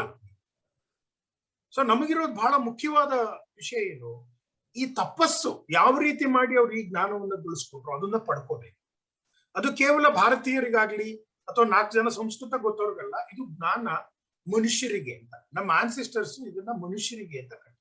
ಮನುಷ್ಯರಿಗೂ ಅಲ್ಲ, ಸಕಲ ಚರಾಚರಗಳಿಗೆ ಈ ಜ್ಞಾನ ದಕ್ಕಬೇಕು ಅಂತ ನಾವು ಮಾಡಿರುವಂತ ಜ್ಞಾನ. ಆದ್ರಿಂದ ಅದು ಪಡ್ಕೋಬೇಕು. ಇಲ್ಲಿ ಒಂದು ಸಣ್ಣ ತೊಂದರೆ ಆಗಿತ್ತು ನಮ್ಗೆ. ಸುಮಾರು 1200-1300 ವರ್ಷಗಳ ಹಿಂದೆ ಭಾರತದಲ್ಲೇ ಬ್ರೂಟಲ್ ಆಗಿ ಇಸ್ಲಾಮಿಕ್ ಆಕ್ರಮಣ ಆಯ್ತು. ಅದರಿಂದ ನಾವ್ ಇನ್ನೇನ್ ಚೇತರಿಸ್ಕೊಳ್ತಿದ್ವಿ ಅನ್ನೋ ಕಾಲಘಟ್ಟದಲ್ಲಿ ನಮ್ಮ ಮೇಲೆ ಬ್ರಿಟಿಷರ ಆಕ್ರಮಣ, ಯುರೋಪ್ನವರ ಆಕ್ರಮಣ ಆಯ್ತು. ನಮ್ಗೆ ಇಸ್ಲಾಮಿನ ಪ್ರಭಾವದ ಬಗ್ಗೆ ಕಲ್ಪನೆ ಬಹಳ ಸರಿಯಾಗಿದ್ದಂಗಿಲ್ಲ. ಯಾಕೆಂದ್ರೆ ನೀವು ಅನೇಕ ಶಾಸ್ತ್ರ ಪ್ರಕಾರಗಳಲ್ಲಿ ಸುಮಾರು 9ನೇ ಶತಮಾನ ಕೊನೆ ಭಾಗದಿಂದ 14-15ನೇ ಶತಮಾನದವರೆಗೆ ಶಾಸ್ತ್ರ ಗ್ರಂಥಗಳು ಹೊಸದಾಗಿ ಬರಲೇ ಇಲ್ಲ. ಉದಾಹರಣೆ ಮೀಮಾಂಸದಲ್ಲಿ ಇಲ್ಲ, ಜ್ಯೋತಿಷ್ಯದಲ್ಲಿ ಇಲ್ಲ. ಆಮೇಲೆ ಬಂದಂತ ಉದಾಹರಣೆಗೆ ನ್ಯಾಯಕ್ಕೂ ನವೀನ ನ್ಯಾಯಕ್ಕೂ ಬಹಳ ವ್ಯತ್ಯಾಸಗಳಾಗುತ್ತೆ. ಪ್ರಾಚೀನ ನ್ಯಾಯದಲ್ಲಿ ಮಾಡಿದ ಚರ್ಚೆ ಏನು, ನವೀನ ನ್ಯಾಯದಲ್ಲಿ ಏನ್ ಕಳ್ಕೊಂಡ್ವಿ, ಏನ್ ಉಳಿಸ್ಕೊಂಡ್ವಿ ಅಂತ ನಮ್ಗೆ ಇನ್ನೂ ಒಂದು ಅಸೆಸ್ಮೆಂಟ್ ಮಾಡಕ್ಕೆ ಗೊತ್ತಾಗಿತ್ತು. ಆದ್ರೆ ಸಂಸ್ಕೃತ ಪರಂಪರೆಯ ಮುಂದೆ 2 ಚಾಲೆಂಜ್ ಇತ್ತು. ಒಂದು ಜ್ಞಾನ ಪರಂಪರೆಯನ್ನ ಬೆಳೆಸಬೇಕಾಗಿತ್ತು, ಇನ್ನೊಂದು ಜ್ಞಾನ ಪರಂಪರೆಯನ್ನು ಉಳಿಸ್ಕೋಬೇಕಾಗಿತ್ತು. ಯಾಕೆಂದ್ರೆ ನಮ್ಮಲ್ಲಿ ಶ್ರದ್ಧೆ ಅನುಷ್ಠಾನಾದಿಗಳು ಹೋಗ್ಬಿಟ್ರೆ ಪರಂಪರೆಯಲ್ಲಿ ದಾಟ್ಸಕ್ಕೇನು ಉಳ್ಕೊಳ್ಳಲ್ಲ. ಇದಕ್ಕೆ ಅನೇಕ ವಿಕ್ಟಿಮ್ಗಳಾದವು. ಉದಾಹರಣೆಗೆ ಧರ್ಮಶಾಸ್ತ್ರ ಪರಂಪರೆ, ಅರ್ಥಶಾಸ್ತ್ರ ಗುರು ಪರಂಪರೆ, ಇವುಗಳು ಡಿಸಪಿಯರ್ ಆಗ್ಬಿಟ್ಟು ಇಲ್ಲ ನಮ್ಮ ಹತ್ರ ಇವತ್ತು. ಅದನ್ನ ನಾವು ಪುನರ್ ನಿರ್ಮಾಣ ಮಾಡಬೇಕಾಗಿದೆ. ವೇದಾಂತ ಇತ್ಯಾದಿ ಬೇರೆ ಬೇರೆ ಶಾಸ್ತ್ರಗಳಲ್ಲಿ ಅದು ಬೆಳೆದು ಬಂದಿದೆ, ಅನುಚಾನವಾಗಿ ಬಂದಿದೆ. ಹಾಗಾಗಿ ನಮ್ಮ ಗಮನ ಕಳೆದ 1000 ವರ್ಷಗಳ ಕಾಲ ಇದನ್ನ ಸಂರಕ್ಷಣೆ ಮಾಡೋದ್ರ ಕಡೆಗೆ ಬಹಳ ಪ್ರಬಲವಾಗಿ ಇದನ್ನು ಉಳಿಸ್ಕೊಂಡ್ರು ಸಾಕಪ್ಪ ಅನ್ನುವಂತ ಪರಿಸ್ಥಿತಿಗೆ ಹೋಗಿದ್ವಿ ನಾವು. ಈಗ ನಾವು ಅದನ್ನೆಲ್ಲ ದಾಟಿ ವಾಪಸ್ಸು ಪುನಃ ನಾವು ಯಾವ 1200 ವರ್ಷದ ಹಿಂದೆ ಎಲ್ಲೋ ಒಂದ್ ಸ್ವಲ್ಪ ಬ್ರೇಕ್ ಆಗಿತ್ತು, ಎಲ್ಲೋ ಒಂದಷ್ಟು ನಮ್ಗೆ ಜ್ಞಾನವನ್ನು ಮುಂದುವರಿಸಿ ಅದನ್ನ ಬೆಳೆಸೋ ಕಾಲದಲ್ಲಿ ಒಂದು ಬ್ರೇಕ್ ತರ ಏನಿತ್ತೋ ಅದರಿಂದ ದಾಟಿ 21ನೇ ಶತಮಾನದಲ್ಲಿ ಇಡೀ ಜಗತ್ತಿಗೆ ಜ್ಞಾನವನ್ನು ಕೊಡುವಂತ ಕಾಲ ನಮ್ಗೆ ಬಂದಿದೆ. ಆದ್ರೆ ಇವತ್ತು ಇದನ್ನ ಮಾಡ್ಬೇಕಾದ್ರೆ ಒಂದು ಸಂಸ್ಕೃತ ಪರಂಪರೆಯಲ್ಲಿರೋ ಜ್ಞಾನವನ್ನ ನಾವು ಹೊರ ತೆಗಿಬೇಕಾದ್ರೆ ಸಂಸ್ಕೃತ ಪರಂಪರೆಯವರ ಶಾಸ್ತ್ರ ಪಾರಂಗತರು ಎಷ್ಟು ಮುಖ್ಯವೋ ಹಾಗೆ ಇವತ್ತು ಆಧುನಿಕ ಜಗತ್ತಿನ ಬೆಳವಣಿಗೆ ಆಗಿರೋರು ಅನೇಕ ಜನ ಇದ್ದಾರೆ, ಅವರು ಅಷ್ಟೇ ಮುಖ್ಯ. ಅದಕ್ಕೆ ನಮ್ ಗುರುಗಳು ನನ್ಗೆ ಏನ್ ಹೇಳ್ತಾರೆ ಅಂದ್ರೆ, ಇವತ್ತು ಭಾರತೀಯರ ಅಗತ್ಯ ಏನು ಅಂದ್ರೆ, ಒಂದು ಕಡೆ ಸಂಸ್ಕೃತ ಶಾಸ್ತ್ರ ಪರಂಪರೆಯಲ್ಲಿ ಗಟ್ಟಿ ಬುನಾದಿ ಇರೋರು, ಇನ್ನೊಂದು ಆಧುನಿಕ ಪರಂಪರೆಗಳಲ್ಲಿ ಗಟ್ಟಿ ಬುನಾದಿ ಇರೋರು, ಇವರಿಬ್ಬರು ಸೇರಿ ಶಿವತಾಂಡವವನ್ನ ಮಾಡಬೇಕಾಗಿದೆ. ಅದನ್ನ ನಾವು ಮಾಡಬೇಕು ಅಂತ ಹೇಳಿದ್ರೆ ನಮ್ಮ ಗುರು ಪರಂಪರೆ ನಾವು ಯಾವ ರೀತಿ ಶ್ರದ್ಧೆಯಿಂದ ಅನುಷ್ಠಾನ ಪೂರ್ವಕವಾಗಿ ಕಲಿಬೇಕು ಅಂತ ಹೇಳ್ಕೊಟ್ಟಿದೆ. ಈ ತರ ಪರಂಪರೆಯನ್ನ ನಾವು ಸರಿಯಾಗಿ ಗ್ರಹಿಸಬೇಕಾದ್ರೆ ಸಂಸ್ಕೃತ ಅನ್ನೋದಕ್ಕೆ ಇಷ್ಟು ಕೇಂದ್ರವಾದ ಸ್ಥಾನ ಇದೆ. ಅದಕ್ಕೂ ಸಂಸ್ಕೃತಿಗೂ ಯಾವ ರೀತಿ ಬೆಸುಗೆ ಇದೆ ಅನ್ನೋದನ್ನ ನಾವು ಆಲೋಚನೆ ಮಾಡಬೇಕಂದ್ರೆ ಇದು ನಮ್ಮ ಒಳಗಡೆ ನಾವು ನೋಡ್ಕೋಬೇಕಾಗಿರೋ ವಿಷಯ. ಈಗ ಯೋಗ ಡೇ ಮಾಡಿದ್ರೆ ಜಗತ್ತಿಗೆ ಯೋಗವನ್ನ ಹೇಳಕ್ ಹೋಗ್ತೀವಿ, ಆದ್ರೆ ಈ ಸಂಸ್ಕೃತಿ ಪಕ್ಷ ನಮ್ಮನ್ನ ನಾವು ಅಳತೆ ಮಾಡಿಕೊಂಡು, ನಮ್ಮನ್ನ ನಾವು ಪರಿಶೀಲನೆ ಮಾಡಿಕೊಂಡು ನಾವು ಒಟ್ಟಾಗಿ ಹೇಗೆ ಕೆಲಸ ಮಾಡಬೇಕು. ಇಲ್ದೆ ಹೋದ್ರೆ ಏನಾಗ್ಬಿಡುತ್ತೆ, ಸಂಸ್ಕೃತ ಅಂತ ಹೇಳಿದ್ರೆ ಸಂಸ್ಕೃತ ಪಾಂಡಿತ್ಯ ಪರಂಪರೆ ಅಂದ್ರೆ ಒಂದು ಅಭಿಪ್ರಾಯ ಇದೆ, ಏನು ಇವರೆಲ್ಲ ಹಿಂದಿನ ಕಾಲದವರು ಕೆಲಸಕ್ಕೆ. ನನಗೆ ಅನೇಕ ಸರಿ ಆಶ್ಚರ್ಯ ಏನಾಗುತ್ತೆ, ಸಂಸ್ಕೃತದಂತ ಒಂದು ಪರಂಪರೆ ಬಗ್ಗೆ ಆ ರೀತಿ ಹೇಗೆ ಮಾತಾಡಕ್ ಸಾಧ್ಯ? ಇಷ್ಟು ಆಧುನಿಕವಾಗಿದೆ ಸಂಸ್ಕೃತದ ವಿಚಾರ. ಅವ್ರು ಹೇಳಿದ ಫಾರ್ಮು 3000 ವರ್ಷ ಹಳೇದಿರ್ಬೋದು, ಅವ್ರ ಉದಾಹರಣೆಗಳು ಸ್ವಲ್ಪ ಹಳೇದಿರ್ಬೋದು, ಆದ್ರೆ ವಿಚಾರದಲ್ಲಿ ಯಾವ ಹಳತಿದೆ ಅದ್ರಲ್ಲಿ? ನಿತ್ಯ ನೂತನವಾಗಿರುವಂತ ವಿಚಾರವನ್ನ ಈ ಸಂಸ್ಕೃತದವ್ರು ಏನೋ ಗೊಡ್ಡು ಸಾಂಪ್ರದಾಯಿಕರು ಹಳೆ ಕಾಲದವರು ಮಾತಾಡ್ತಾರಲ್ಲ, ಯಾಕಾಗ ಮಾತಾಡ್ತಾರೆ ಅನ್ನೋದೇ ನನಗೆ ಇನ್ನೂ ಬಹಳ ಗೊಂದಲದ ಪ್ರಶ್ನೆಯಾಗಿದೆ. ಇವುಗಳನ್ನ ದಾಟಿಸ್ಬೇಕು. ಈ ರೀತಿ ಅಸುರರು ರಾಕ್ಷಸರು ಬರ್ತಾರೆ ನಮ್ಮ ಮೇಲೆ, ಅವ್ರನ್ನ ಎದುರಿಸ್ಬೇಕು. ಎದುರಿಸಿ ಈ ಸಂಸ್ಕೃತಿಯ ಒಟ್ಟು ಪರಂಪರೆ ಯಾವುದು ಗುರು ಪರಂಪರೆಯ ಜೊತೆಗೆ ಹೊಂದಾಣಿಕೆ ಹಾಕೊಂಡಿದೆ, ಇದನ್ನ ನಾವು ಮತ್ತಷ್ಟು ಶ್ರೀಮಂತ ಮಾಡ್ಬೇಕು. ಗಟ್ಟಿಗೊಳಿಸೋದಲ್ಲ, ಶ್ರೀಮಂತ ಮಾಡ್ಬೇಕು. ಅದು ಗಟ್ಟಿಯಾಗೇ ಇದೆ, ಅದ್ರ ಬುನಾದಿ ಸಿಕ್ಕಾಪಟ್ಟೆ ಗಟ್ಟಿಯಾಗಿದೆ. ನಿಮ್ಮ ತರದವ್ರಿಗೆ ಅದು ಕಾಯ್ಬೇಕಾಗಿಲ್ಲ. ಅಷ್ಟು ಫೌಂಡೇಶನ್ ನಮ್ಮ ಇನ್ನು ಪೂರ್ವಜರು ಮಾಡಿಟ್ಬಿಟ್ಟಿದ್ದಾರೆ. ಈಗ ನಾವೇನ್ ಮಾಡ್ಬೇಕು ಅಂದ್ರೆ ಇದನ್ನ ಶ್ರೀಮಂತ ಮಾಡ್ಬೇಕು, ಸುಂದರ ಮಾಡ್ಬೇಕು. ಇದರ ಲಾಭವನ್ನ ಜಗತ್ತಿಗೆ ತಲುಪಿಸೋದು ಹೇಗೆ ಅನ್ನೋ ದೃಷ್ಟಿಯಿಂದ ಪ್ರಶ್ನೆಗಳನ್ನು ಕೇಳ್ಕೊಂಡು ಮುಂದಕ್ಕೆ ಹೋಗ್ಬೇಕು ಅಂತ ಅನ್ಸುತ್ತೆ. ಇದು ಸಂಸ್ಕೃತಿ ಪರಂಪರೆ. ನಾವು ಸಂಸ್ಕೃತ ಓದಿಲ್ಲ, ನಾವುಗಳು ಸಂಸ್ಕೃತ ಜ್ಞಾನ ಪರಂಪರೆಯನ್ನ ಜಗತ್ತಿಗೆ ತರೋದಕ್ಕೆ ನಾವೇನ್ ಕೆಲಸ ಮಾಡ್ಬೇಕು ಅಂತ ನಮ್ಗೆ ಕೇಳ್ಕೊಳ್ಳೋ ಪ್ರಶ್ನೆ. ಸಂಸ್ಕೃತ ಶಾಸ್ತ್ರ ಪರಂಪರೆಯವರು ತಾವು ಹೇಗೆ ವಿಭಿನ್ನ ಬೇರೆ ಬೇರೆ ಜ್ಞಾನ ಪರಂಪರೆ ಜೊತೆ ಅನುಸಂಧಾನ ಮಾಡ್ಬೇಕು ಅನ್ನೋದ್ರ ಬಗ್ಗೆ ಅವ್ರು ಕೇಳ್ಕೊಂಡು ಅವರವರ ಬುನಾದಿಯ ಮೇಲೆ ಗಟ್ಟಿ ನಿಂತು ಒಟ್ಟಿಗೆ ಸೇರಿ, ಅಂದ್ರೆ ಅರ್ಧನಾರೀಶ್ವರರಾಗಿ ಸಂಸ್ಕೃತ ಮತ್ತು ಆಧುನಿಕ ಪರಂಪರೆಗಳು ಎರಡು ಒಟ್ಟಿಗೆ ಭಾರತೀಯರಲ್ಲಿ ಸೇರಿ ಇವತ್ತು ಭಾರತೀಯರಿಗೆ ಜಗತ್ತಿಗೆ ಜ್ಞಾನ ಆನಂದ ಇದನ್ನು ಕೊಡುವಂತ ಕಾಲ. ಇದಕ್ಕೆ ಒಂದು ಕಡೆ ನಮ್ಗೆ ಗುರು ಪರಂಪರೆಯ ಋಣ ಇದೆ, ಅದನ್ನು ತೀರ್ಸಕ್ಕೋಸ್ಕರ ನಾವು ವೈಶಾಖ ಮಾಸ ಶುಕ್ಲ ಪಕ್ಷದ ಈ ಕಾಲಘಟ್ಟವನ್ನ ನಮ್ಮ ಋಣ ಸಂದಾಯ ಮಾಡೋದಿಕ್ಕೆ, ನಮ್ಮ ಋಣವನ್ನ ಜ್ಞಾಪಿಸ್ಕೊಳ್ಳಕ್ಕೆ, ಅದು ಪಿತೃಗಳ ಋಣ ಇರ್ಬೋದು, ಗುರುಗಳ ಋಣ ಇರ್ಬೋದು, ಅದನ್ನ ನೆನಪಿಸ್ಕೊಳ್ಳೋದಕ್ಕೆ ನಾವು ಪ್ರತಿ ವರ್ಷ ಮುಂದುವರಿಸಬೇಕು. ಇನ್ನೂ ಅನುಚಾನವಾಗಿ ನಾವು ಬೆಳೆಸಿ ಇದನ್ನ ದೇಶದಾದ್ಯಂತ ಯಾರ್ಯಾರು ನಮ್ಮ ಪರಂಪರೆಯ ಬಗ್ಗೆ ಶ್ರದ್ಧೆ ಇದೆ, ಯಾರು ಅನುಷ್ಠಾನ ಪೂರ್ವಕವಾಗಿ ಇದನ್ನು ಮುಂದುವರಿಸಬೇಕು ಅನ್ಕೋತಾರೆ, ಅವರಿಗೆ ಇದರ ಬಗ್ಗೆ ಅರಿವನ್ನು ಮೂಡಿಸ್ಬೇಕು. ಇದಕ್ಕೆ ನನ್ನ ಸಹಕಾರ ಅಂತೂ ಯಾವಾಗಲೂ ಇರುತ್ತೆ. ಆಚಾರ್ಯರ ಆಶೀರ್ವಾದದಿಂದ ನಾವು ಇದನ್ನ ಮುಂದೆ ತಗೊಂಡೋಗೋಣ ಅಂತ ನನ್ನ ಸಣ್ಣ ನನಗೇನ್ ಅನ್ಸಿದೆಯೋ ಅದನ್ನ ಹೇಳಿದ್ದೀನಿ. ಇದ್ರಲ್ಲಿ ಎಷ್ಟು ಸೂಕ್ತವಾಗಿದೆಯೋ ಇಲ್ಲಿ ಎಷ್ಟು ಸೂಕ್ತವಾಗಿದೆಯೋ ನಮ್ಗೆ ಗೊತ್ತಿಲ್ಲ. ಉಳಿದಿದ್ದನ್ನ ನೀವು ತೀರ್ಮಾನ ಮಾಡಿ ಅಂತ ಹೇಳಿ ನನ್ನ ಮಾತು ಮುಗಿಸ್ತೇನೆ. ಧನ್ಯವಾದ. ಧನ್ಯವಾದಗಳು. ತುಂಬಾ ಸೂಕ್ತವಾಗಿ ಸಂಸ್ಕೃತಿ ಒಟ್ಟು ಅದರ ಸಂಬಂಧಪಟ್ಟ ಹಾಗೆ ಮುಂದಿನ ದಿನಗಳಲ್ಲಿ ಏನು ಮಾಡಬಹುದು ಎಂಬುದನ್ನ ಚೈತ್ರ ಅವರು ತಿಳಿಸಿಕೊಟ್ಟಿದ್ದಾರೆ. ಈ ಪಕ್ಷದಲ್ಲಿ ಅನೇಕ ಉಪನ್ಯಾಸಗಳನ್ನ ಆಯೋಜಿಸಲಾಗಿತ್ತು ಮತ್ತು ಅನೇಕ ಹಿರಿಯ ವಿದ್ಯಾರ್ಥಿಗಳು ಮತ್ತೆ ಗುರುಕುಲದ ವಿದ್ಯಾರ್ಥಿಗಳು ಕೂಡ ಭಾಗವಹಿಸಿದ್ರು, ಪೂರ್ವ ಛಾತ್ರರು ಭಾಗವಹಿಸಿದ್ರು. ಅವರ ಪರವಾಗಿ ಡಾಕ್ಟರ್ ಸುರೇಶ್ ರವರು ತಮ್ಮ ಅನುಭವವನ್ನ ಹಂಚಿಕೊಳ್ಳಬೇಕಾಗಿ ಕೇಳ್ಕೊಳ್ತೇನೆ. ಎಲ್ರಿಗೂ ನಮಸ್ಕಾರ. ಸಂಸ್ಕೃತಿ ಪಕ್ಷಾಚರಣೆಯ ನಿಮಿತ್ತವಾಗಿ 4 ಮಾತುಗಳನ್ನ ಆಡ್ಲಿಕ್ಕೆ ಅವಕಾಶ ಕೊಟ್ಟಿದ್ದಕ್ಕೆ ಧನ್ಯವಾದಗಳು. ಇದೊಂದು ಕ್ರಿಯೇಟಿವ್ ಮತ್ತು ಫ್ಯೂಚರಿಸ್ಟಿಕ್ ಕಾನ್ಸೆಪ್ಟ್ ಅಂತ ಹೇಳಿ ನಾವೆಲ್ಲರೂ ಭಾವಿಸ್ಲಿಕ್ಕೆ ಸಾಧ್ಯ ಇದೆ. ಯಾಕಂದ್ರೆ ಈಗಿನ ಪ್ರಸಕ್ತ ಸಂದರ್ಭದಲ್ಲಿ ಎಲ್ಲ ಮತಗಳು, ಅದು ಬಸವ, ಸಿಖ್, ಜೈನ, ಬೌದ್ಧ, ಈ ರೀತಿ ಇವೆಲ್ಲವೂ ಕೂಡ ಹಿಂದೂ ವೃಕ್ಷದಿಂದ ಒಂದೊಂದಾಗಿ ತಮ್ಮದೇ ಆದಂತಹ ಅಸ್ತಿತ್ವವನ್ನ ಕಂಡುಕೊಳ್ಳಿಕ್ಕೆ ಅಥವಾ ದೂರ ಹೋಗ್ಲಿಕ್ಕೆ ಪ್ರಯತ್ನ ಮಾಡ್ತಿರುವಂತಹ ಈ ಸಂದಿಗ್ಧ ಕಾಲದಲ್ಲಿ ಎಲ್ಲವನ್ನು ಸೇರಿಸುವಂತಹ, ಸಮನ್ವಯ ಮಾಡುವಂತಹ ಈ ಚಿಂತನೆ ಇದು ಅತ್ಯಂತ ವಿಶಿಷ್ಟವಾದದ್ದು.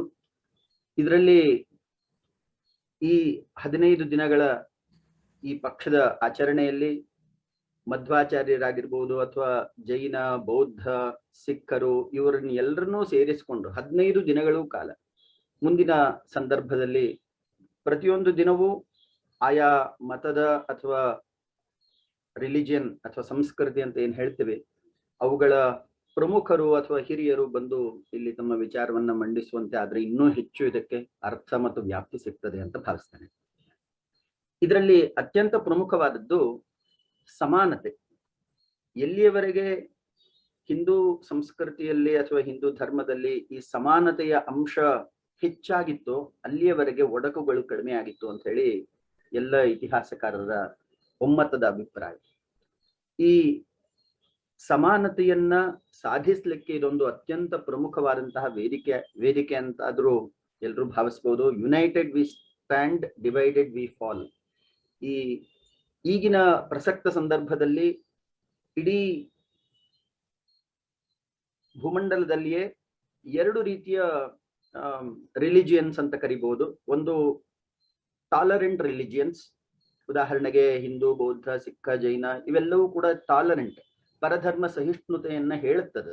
ಸ್ವಧರ್ಮ ನಿಷ್ಠೆಯ ಜೊತೆಗೆ ಪರಧರ್ಮ ಸಹಿಷ್ಣುತೆಯನ್ನು ಹೇಳುತ್ತದೆ.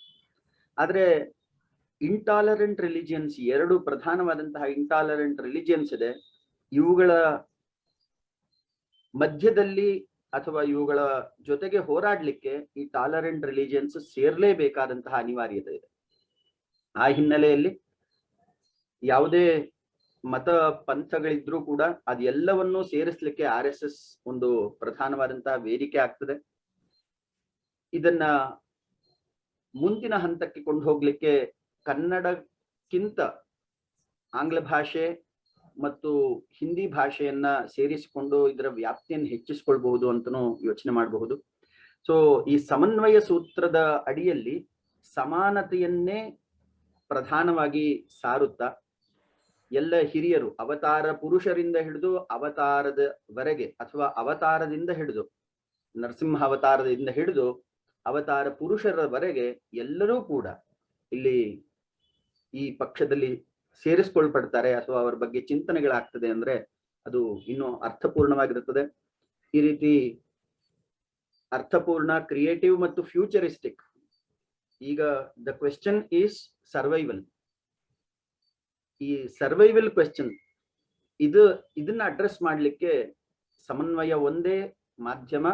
ಈ ಸಮನ್ವಯ ಅನ್ನುವಂಥದ್ದು ಸಮಾನತೆಯ ಮೂಲಕವೇ ಸಾಧ್ಯ ಆಗ್ತದೆ ಅಂತ ಹೇಳಿ ಅದು ಸಾಧನೆ ಮಾಡುವಂಥದ್ದು ರಾಷ್ಟ್ರೀಯ ಸ್ವಯಂ ಸೇವಕ ಸಂಘ ಅಥವಾ ಅದರ ಸಂಘದ ಎಲ್ಲ ಸಂಸ್ಥೆಗಳು ಅವುಗಳು ಸೇರಿ ಮಾಡ್ಲಿಕ್ಕೆ ಸಾಧ್ಯ ಆಗ್ತದೆ. ಸೊ ಇದ್ರ ಬಗ್ಗೆ ನನಗೆ ಅವಕಾಶ ಕೊಟ್ಟಿದ್ದಕ್ಕೆ ಎಲ್ರಿಗೂ ಧನ್ಯವಾದಗಳು. ನಮಸ್ಕಾರ. ಧನ್ಯವಾದ. ಡಾಕ್ಟರ್ ಸುರೇಶ್ ರವರು ವೇದ ವಿಜ್ಞಾನ ಗುರುಕುಲದ ಮೊದಲನೇ ಗಣದ ವಿದ್ಯಾರ್ಥಿ. ಈಗ ಮೈಸೂರು ವಿಶ್ವವಿದ್ಯಾಲಯದಲ್ಲಿ ಉಪನ್ಯಾಸಕರಾಗಿ ಕಾರ್ಯವನ್ನ ನಿರ್ವಹಿಸ್ತಾ ಇದ್ದಾರೆ.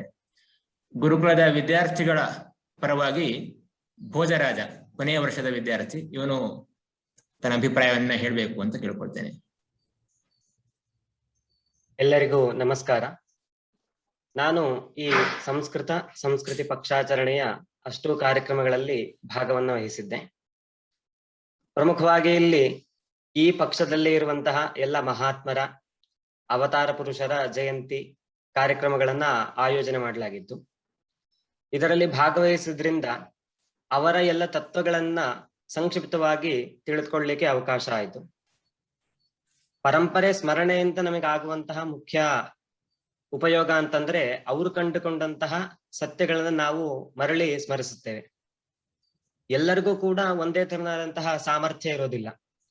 ಆದರೆ ಆಯಾ ದಾರ್ಶನಿಕರು ತಾವು ವೇದಗಳಿಂದ, ಪರಂಪರೆಯಿಂದ ಕಂಡುಕೊಂಡಂತಹ ಸತ್ಯವನ್ನ ತಮ್ಮದೇ ಆದ ಶೈಲಿಯಲ್ಲಿ ಜನರಿಗೆ ತಿಳಿಸಿರ್ತಾರೆ.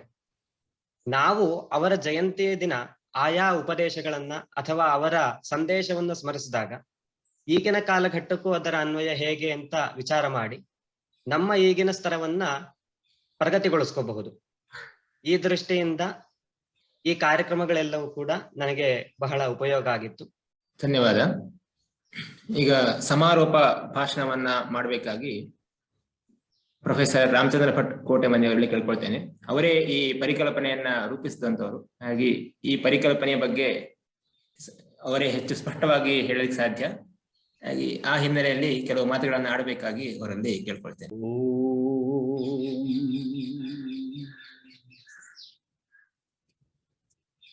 ಸಾ ಪ್ರಥಮಾ ಸಂಸ್ಕೃತಿ ವಿಶ್ವವಾರ. ಶುಕ್ಲಯಜುರ್ವೇದ ಸಪ್ತಮಾಧ್ಯಾಯ ಚತುರ್ದಶಃ ಮಂತ್ರ.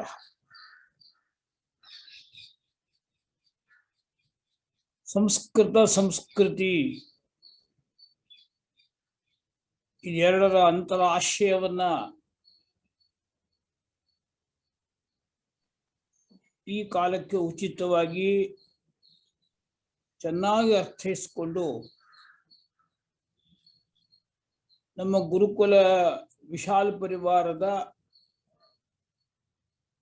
ಜಿಜ್ಞಾಸುಗಳು, ಆಚಾರ್ಯರುಗಳು, ಅಂತೆವಾಸಿಗಳು ಬಹಳ ಸ್ಪಷ್ಟಪಡಿಸಿದ್ದಾರೆ. ಈ ಕೊನೆಯ ದಿನ ಇದು, ಈ ಪಕ್ಷದಲ್ಲಿ ಸಾರ ಸರ್ವಸ್ವವನ್ನ ಸುಂದರವಾಗಿ ಒಂದು ಮಣಿಹಾರದಂತೆ ಹೆಣೆದು ಇಟ್ಟಿದ್ದೀರಿ. ಕೊನೆಯದಾಗಿ ಕೆಲವು ಬಿಂದುಗಳನ್ನು ನಾನು ಸ್ಪಷ್ಟಪಡಿಸಿಕೊಳ್ಳುವ ಯತ್ನದಲ್ಲಿದ್ದೇನೆ. ಸಂಸ್ಕೃತ ಅನ್ನೋ ಪದವೂ ಕೂಡ ಅನೇಕ ಕಾರಣಗಳಿಂದ ಕಾಲ ಕಳೆದಂತೆ ಹಿಚಕಲ್ಪಟ್ಟಿದೆ. ಅತ್ಯಂತ ಸಣ್ಣ ಅರ್ಥದಲ್ಲಿ ಸಂವಹನ ಮಾಧ್ಯಮದ ಭಾಷೆ ಎಂಬ ಅರ್ಥದಲ್ಲಿ ಅದು ಬಹಳ ಹಿಚಕಲ್ಪಡ್ತು. ಹಾಗೆಯೇ ಸಂಸ್ಕೃತಿ ಅನ್ನೋ ಪದವು ಸಾಕಷ್ಟು ವಿದ್ವದ್ ವಲಯ, ನಾಟ್ಯ ವಲಯ, ಮನೋರಂಜಕ ವಲಯ, ಈ ವಲಯದಲ್ಲಿ ಸಿಕ್ಕಿಕೊಂಡು ಅದರೊಳಗಿರುವ ಮನಸ್ಸಂಸ್ಕಾರದ ಭಾಗ ಲುಪ್ತವಾಗಿ ಅದು ಕೂಡ ಆ ಪದ ಸಾಧಾರಣ ಅರ್ಥದಲ್ಲಿ ಸಂಕುಚಿತವಾಯಿತು. ಇದು ಭಾಷಾಶಾಸ್ತ್ರೀಯ ಸಮಸ್ಯೆ ಕೂಡ ಹೌದು. ಅನೇಕ ಪದಗಳು ಅವು ಕಾಲಾಂತರದಲ್ಲಿ ಅರ್ಥವನ್ನ ಕಳ್ಕೊಳ್ತವೆ, ವ್ಯಾಪ್ತಿ ಸಂಕೋಚಗೊಳ್ತದೆ, ಅಥವಾ ಅತಿ ವ್ಯಾಪ್ತಿ ಆಗುತ್ತೆ, ಇಲ್ಲ ಅವ್ಯಾಪ್ತಿಯಲ್ಲಿ ಸಂಕುಚಿತವಾಗುತ್ತೆ. ಹೀಗಾಗಿ ಈ ಎರಡನ್ನ ನಾವು ಸರಿಯಾಗಿ ಜನಕ್ಕೆ ಮುಟ್ಟಿಸುವ ಅವಶ್ಯಕತೆ ಅನ್ನೋದು ಇದ್ದೇ ಇತ್ತು. ಹಾಗಾಗಿ ಅದನ್ನು ಹೇಗೆ ಮಾಡಬಹುದು ಅನ್ನೋ ಪ್ರಶ್ನೆ ಬಂದಾಗ ಈ ವಾಕ್ಯ ಮೊದಲು ಸಿಕ್ತು ನಮಗೆ. ವೇದ ಮೂಲದಿಂದ ನಾವು ವೇದ ವಿಜ್ಞಾನ ಗುರುಕುಲದವರಾದ್ರಿಂದ ಅದೇ ನಮಗೆ ಗೋಮುಖದ ಪಾವನತಮ ಗಂಗಾ, ಅಲ್ಲಿಂದ ಹುಡುಕ್ತಾ ಬರ್ತೇವೆ, ನಾವು ಸಂಶೋಧನೆ ಮಾಡ್ತಾ ಬರ್ತೇವೆ. ಅಲ್ಲಿಂದ ಸೂತ್ರ ಸಾಹಿತ್ಯಕ್ಕೆ ಬರ್ತೇವೆ, ಭಾಷ್ಯಗಳು, ವಾರ್ತಿಕಗಳು, ಕಾರಿಕೆಗಳು, ಹಾಗೇನೆ ಅಲ್ಲಿಂದ ಪ್ರಕರಣ ಗ್ರಂಥಗಳು, ವಾದ ಗ್ರಂಥಗಳು, ಅಲ್ಲಿಂದ ಮುಂದೆ ಗದ್ಯ ಪದ್ಯ, ನಾಟಕಾದಿ ವಾಂಗ್ಮಯಗಳು. ಹೀಗೆ ನಮ್ಮ ದೇಶದ ಸಂಸ್ಕೃತದ ಪ್ರವಾಹ ಹರಿದು ಬಂದಿದೆ. ಹೀಗಾಗಿ ಈ ವಾಕ್ಯವೇ ಇದು ವಿಶ್ವವ್ಯಾಪ್ತಿಯನ್ನ ಮತ್ತು ಋಷಿಮೂಲದ ಚಿಂತನೆಯನ್ನ ನಮಗೆ ಪರಿಚಯಿಸ್ತದೆ. ಶುಕ್ಲ ಯಜುರ್ವೇದ ಈ ವಾಕ್ಯ ಇದು ಸೃಷ್ಟಿ ಅನಾದಿ ಕಾಲದಿಂದ ಋಷಿಮೂಲದಿಂದ ಹರಿದು ಬಂದಂತ ವಿಜ್ಞಾನ ಧಾರೆ ಅನ್ನೋ ಸ್ಪಷ್ಟ. ಸಂಸ್ಕೃತಿ, ಇಲ್ಲಿ ಈ ಸಂಸ್ಕೃತಿ ಅನ್ನೋ ಪದಕ್ಕೆ ಸಂವಾದಿಯಾಗಿ ಸಂಸ್ಕೃತ ಇದೆ, ಸಂಸ್ಕಾರ ಇದೆ, ಸತ್ಕೃತಿ ಇದೆ, ಸತ್ಸಂಗಗಳು, ಹೀಗೆಲ್ಲ ಪದಗಳು ಸೇರ್ಕೊಂಡಿದ್ದಾರೆ. ಸತ್ ಅನ್ನುವಂಥ ಪದ ಅದು ನಿಜವಾದ ಅರ್ಥದಲ್ಲಿ ನಮ್ಮ ಆತ್ಮತತ್ವಕ್ಕೆ ಪೂರ್ಣವಾಗಿ ಜೋಡಿಸಿಕೊಂಡಂತಹ ಸಚ್ಚಿದಾನಂದ ಪದದ ಧ್ವನಿಯನ್ನ ಹೊಂದಿರುವಂತಹದ್ದು. ಸತ್ತು, ಚಿತ್ತು, ಆನಂದ ಮೂರು ಬೇರೆ ಬೇರೆ ಅಲ್ಲ ಅಂತಾನೆ ಶಂಕರರು. ಮೂರಲ್ಲೂ ಮೂರು ಸೇರ್ಕೊಂಡಿದೆ. ಸತ್ ಅಂದ್ರೆ ಚಿತ್ತು, ಆನಂದ ಸೇರ್ಕೊಳ್ಳುತ್ತೆ. ಹೀಗಿರುವಾಗ ಈ ಪದವನ್ನು ಇಷ್ಟು ಸಂಕುಚಿತಗೊಳಿಸಿ ಕೇವಲ ಮನೋರಂಜನೆ ಅಥವಾ ತಾತ್ಕಾಲಿಕವಾದ ಕೆಲವು ಸಾಮಾಜಿಕ ಸಮಸ್ಯೆಗಳು ಇಷ್ಟಕ್ಕೆ ಸೀಮಿತಗೊಳಿಸಲಿಕ್ಕೆ ಆಗೋದಿಲ್ಲ. ಪದಗಳು ಹೇಗೆ ಹಿಂಜಿಕೊಳ್ತವೆ ಅನ್ನೋದನ್ನ ಮಾತನಾಡುವಾಗ ಕೃಷ್ಣ ಹೇಳ್ತಾನೆ. ಈ ಎಲ್ಲ ಪದಗಳು ಹೀಗಿದ್ವಪ್ಪ, ಅದ್ರ ಮುಂದೆ ಸಕಾಲೇ ನೇಹ ಮಹತ ಯೋಗೋ ನಷ್ಟ ಪರಂತಪ ಅಂತ ಹೇಳ್ತಾರೆ. ನಷ್ಟವಾಯಿತು ಯೋಗ ಅಂತ ಹೇಳುವಾಗ ಅನೇಕ ಕಾರಣಗಳೇನು ಅಂತ ಶಂಕರಾಚಾರ್ಯರು ತಮ್ಮ ಗೀತಾ ಭಾಷ್ಯದ ಆರಂಭದಲ್ಲಿ ಹೇಳ್ತಾರೆ. ಕಾರಣ ಏನು ಅಂತ. ವಿವೇಕ ವಿಜ್ಞಾನ ಎರಡೂ ಕೂಡ ಅದೃಶ್ಯವಾಗ್ತಾ ಬಂತು. ಮನುಷ್ಯನ ಮನಸ್ಸು ಸಾಧನೆಗಿಂತ ತುರ್ತು ಸಿದ್ಧಿ ಕಡೆಗೆ ಹಪಾಪಿಸುವಾಗ, ಸಿದ್ಧಿ ಇಲ್ಲದೆ ಪ್ರಸಿದ್ಧಿಯ ಕಡೆಗೆ ರಭಸದ ಓಟ ಶುರುವಾದಾಗ, ಮಹಾಭಾರತ ಕಾಲದಿಂದ ಮುಂದೆ ಅದಕ್ಕಿಂತ ಪೂರ್ವದಲ್ಲಿನೂ ಕೂಡ ವಿವೇಕ ವಿಜ್ಞಾನ ಅದೃಶ್ಯವಾಗಿದೆ. ಅದರ ಲಕ್ಷಣ ಸ್ವಲ್ಪ ಹೊತ್ತಿಗೆ ನಾವು ರಾಮಾಯಣದಲ್ಲೂ ಕಾಣ್ತೇವೆ. ಅಲ್ಲೇ ಇದ್ರು ವಾತಾಪಿ ಎಲ್ಲಿ ಹೋದರು, ಅಲ್ಲೇ ಮಾರೀಚ ಮತ್ತು ಸುಬಾಹುಗಳ ಇದ್ರು. ಇವತ್ತು ಅದು ಬಹುದೊಡ್ಡ ಬಣವಾಗಿದೆ. ಅವರು ಇದರ ಮೇಲೆ ಬಹುದೊಡ್ಡ ಕಸದ ರಾಶಿ ಹಾಕಿದ್ದಾರೆ. ಈಗ ಅದೆಲ್ಲ ತೆಗೆಯುವಂತ ಕೆಲಸ ಸಂಸ್ಕೃತವರು ಮಾಡಬೇಕು. ಆದ್ರೆ ಸಂಸ್ಕೃತವರಿಗೆ ಆ ಶಕ್ತಿ ಇದೆಯೇ ಅನ್ನುವಾಗ ಕಡಿಮೆ ಇದೆ. ಕಾರಣ ಅಂದ್ರೆ ಸಂಸ್ಕೃತದವರು ಕೂಡ ಭಾಷೆ ಅಂತ ಒಂದು ಸಣ್ಣ ಚೌಕಟ್ಟಿನಲ್ಲಿ ಸಂವಹನ ಮಾಧ್ಯಮ ಮಾಡ್ಕೊಂಡಿದ್ದಾರೆ. ಇನ್ನು ಕೆಲವು ಜನ ಒಂದೊಂದು ಶಾಸ್ತ್ರ ಹಿಡ್ಕೊಂಡಿದ್ದಾರೆ, ಜೊತೆ ಆಡ್ತಿರ್ತಾರೆ. ವೇದದವರು ಜಟೆ ಘನ ಅಂತ ಆಡ್ತಿರ್ತಾರೆ. ಶಾಸ್ತ್ರದವರು ಬರೀ ವಾದ ವಿವಾದ ಅಂತ ಅಲ್ಲಿ ಖಂಡನೆ ಮಂಡನೆಯಲ್ಲಿ ರತಿ ಅವರಿಗೆ. ಹೀಗೆಲ್ಲ ಎಲ್ಲ ಕಾರಣಕ್ಕಾಗಿ ಬಹಳ ಕಾರಣಗಳಿಂದ ಕಸರಾಶಿ ದೊಡ್ಡದಾಗಿರೋದು ಹೌದು. ಆದ್ರೆ ನಾವು ಸಂಘಟನೆ ಒಳಗಡೆಗೆ ಹೊಸ ದೃಷ್ಟಿ ಹೊಸ ಸೃಷ್ಟಿಯೊಂದಿಗೆ ಹೊರಡುವವರು, ಅಪಾಯವನ್ನೇ ಉಪಾಯವಾಗಿ ಸ್ವೀಕರಿಸಿ ಮುನ್ನಡೆಯುವವರು ನಾವು ಅಂತ ತರಬೇತಿ ಉಳ್ಳ ಜನ ಸಂಘದಲ್ಲಿ. ಹಾಗಾಗಿ ಗುರುಕುಲದ ಮೂಲಕ ಇಂಥ ಒಂದು ಕಾರ್ಯವನ್ನು ಎತ್ಕೊಂಡು ಮುಂದೆ ಹೋಗ್ತಾ ಇರ್ತೀವಿ. ಈ ಸಂದರ್ಭದಲ್ಲಿ ಈ ಮಣಿಹಾರವನ್ನ ಪೋಣಿಸುವ ಹಿನ್ನೆಲೆಯಲ್ಲಿ ಮಣಿಯಂತೂ ಇನ್ನೂ ಒಂದಷ್ಟು ಒಳಗೆ ಇದೆ, ಆದರೂ ಕೂಡ ತೆಗೆದುಕೊಳ್ತಾ ಹೋಗೋದು, ಚಿಕ್ಕ ಮಣಿಗಳನ್ನೆಲ್ಲ ಹಾರಲಾಗಿ ಜೋಡಿಸೋದು. ಆ ಅರ್ಥದಲ್ಲಿ ಈ ಒಂದೇ ಪಕ್ಷದಲ್ಲಿ ಇಷ್ಟೆಲ್ಲ ಮಹಾತ್ಮರ ಸ್ಮರಣ ಇರುವಾಗ ಅದನ್ನೆಲ್ಲವನ್ನು ಜೋಡಿಸ್ತಾ ಬಂದ್ವಿ. ಅವರ ಜೀವನ ಸಂದೇಶವನ್ನ ಅರ್ಥ ಮಾಡಿಕೊಳ್ಳುವ ಅಧ್ಯಯನ ರೂಪದಲ್ಲಿ ಈ ಪಕ್ಷವನ್ನ ತೆಗೆದುಕೊಂಡ್ವಿ. ಸಂಸ್ಕೃತಿ. ಹೀಗಾಗಿ ಸಂಸ್ಕೃತಕ್ಕೂ ವಿಶಾಲ ಅರ್ಥ ಸಿಕ್ಕಿಬಿಟ್ಟಿದೆ ನಮಗೆ. ಅದಕ್ಕಾಗಿ ಆರಂಭದಲ್ಲಿ ಭರತ ಮುನಿಗಳ ಮಾತನ್ನ ಉದಾಹರಿಸಿ ಸಂಸ್ಕಾರ ಗುಣ ಸಂಯುಕ್ತವಾದದ್ದು, ಅದು ಸಮ್ಯಕ್ ಜ್ಞಾನ ಪ್ರಕಾಶಿತ. ಈ ರೀತಿಯಲ್ಲಿ ಸಂಸ್ಕೃತಕ್ಕೂ ನಿಜವಾದ ಅರ್ಥವನ್ನು ಮುಂದಿಡ್ಲಿಕ್ಕಾಗಿದೆ ನಮಗೆ. ಹೀಗಾಗಿ ಸಂಸ್ಕೃತ ಅಂದ್ರೆ ಏನು ಅಂತ ಇನ್ನು ಮುಂದೆ ಈ ಕಾರ್ಯಕ್ರಮದಲ್ಲಿ ಪಕ್ಷದ ಜಿಜ್ಞಾಸೆಯಲ್ಲಿ ಜ್ಞಾನಸತ್ತಲ್ಲಿ ಪಾಲ್ಗೊಂಡವರಿಗೆ ಒಂದು ಉಳಿಯೋದಿಲ್ಲ. ಅವರು ಸಂಸ್ಕೃತವನ್ನು ನಿಜವಾದ ಅರ್ಥ ಸಂಸ್ಕೃತವಾಗಿ ಸ್ವೀಕರಿಸ್ತಾರೆ. ಈಗ ಇನ್ನು ಸಂಸ್ಕೃತಿಯನ್ನು ಕೂಡ ಇದಕ್ಕಿರುವ ಈ ವೈಜ್ಞಾನಿಕ ವಿವೇಕಪೂರ್ಣ ಅರ್ಥ, ವಿವೇಕ ವಿಜ್ಞಾನ ಅಂತ ಹೇಳಿದ ಅದೆರಡು ಕೊರತೆ ಆದಾಗ ಭಾಷೆಯ ಅರ್ಥವೂ ಸೊರಗತ್ತೆ, ಭಾವವೂ ಕೂಡ ನಿಷೇಧಾತ್ಮಕವಾಗುತ್ತೆ. ಆ ಕಾರಣಕ್ಕಾಗಿ ಅಲ್ಲಿ ಕ್ಷೀಣತೆ ಬರ್ತದೆ. ಅಂತಿಮವಾಗಿ ಜ್ಞಾನ ಪ್ರಕಾಶ ಅದು ಜ್ಯೋತಿಯಾಗಿ ಇರೋದಿಲ್ಲ.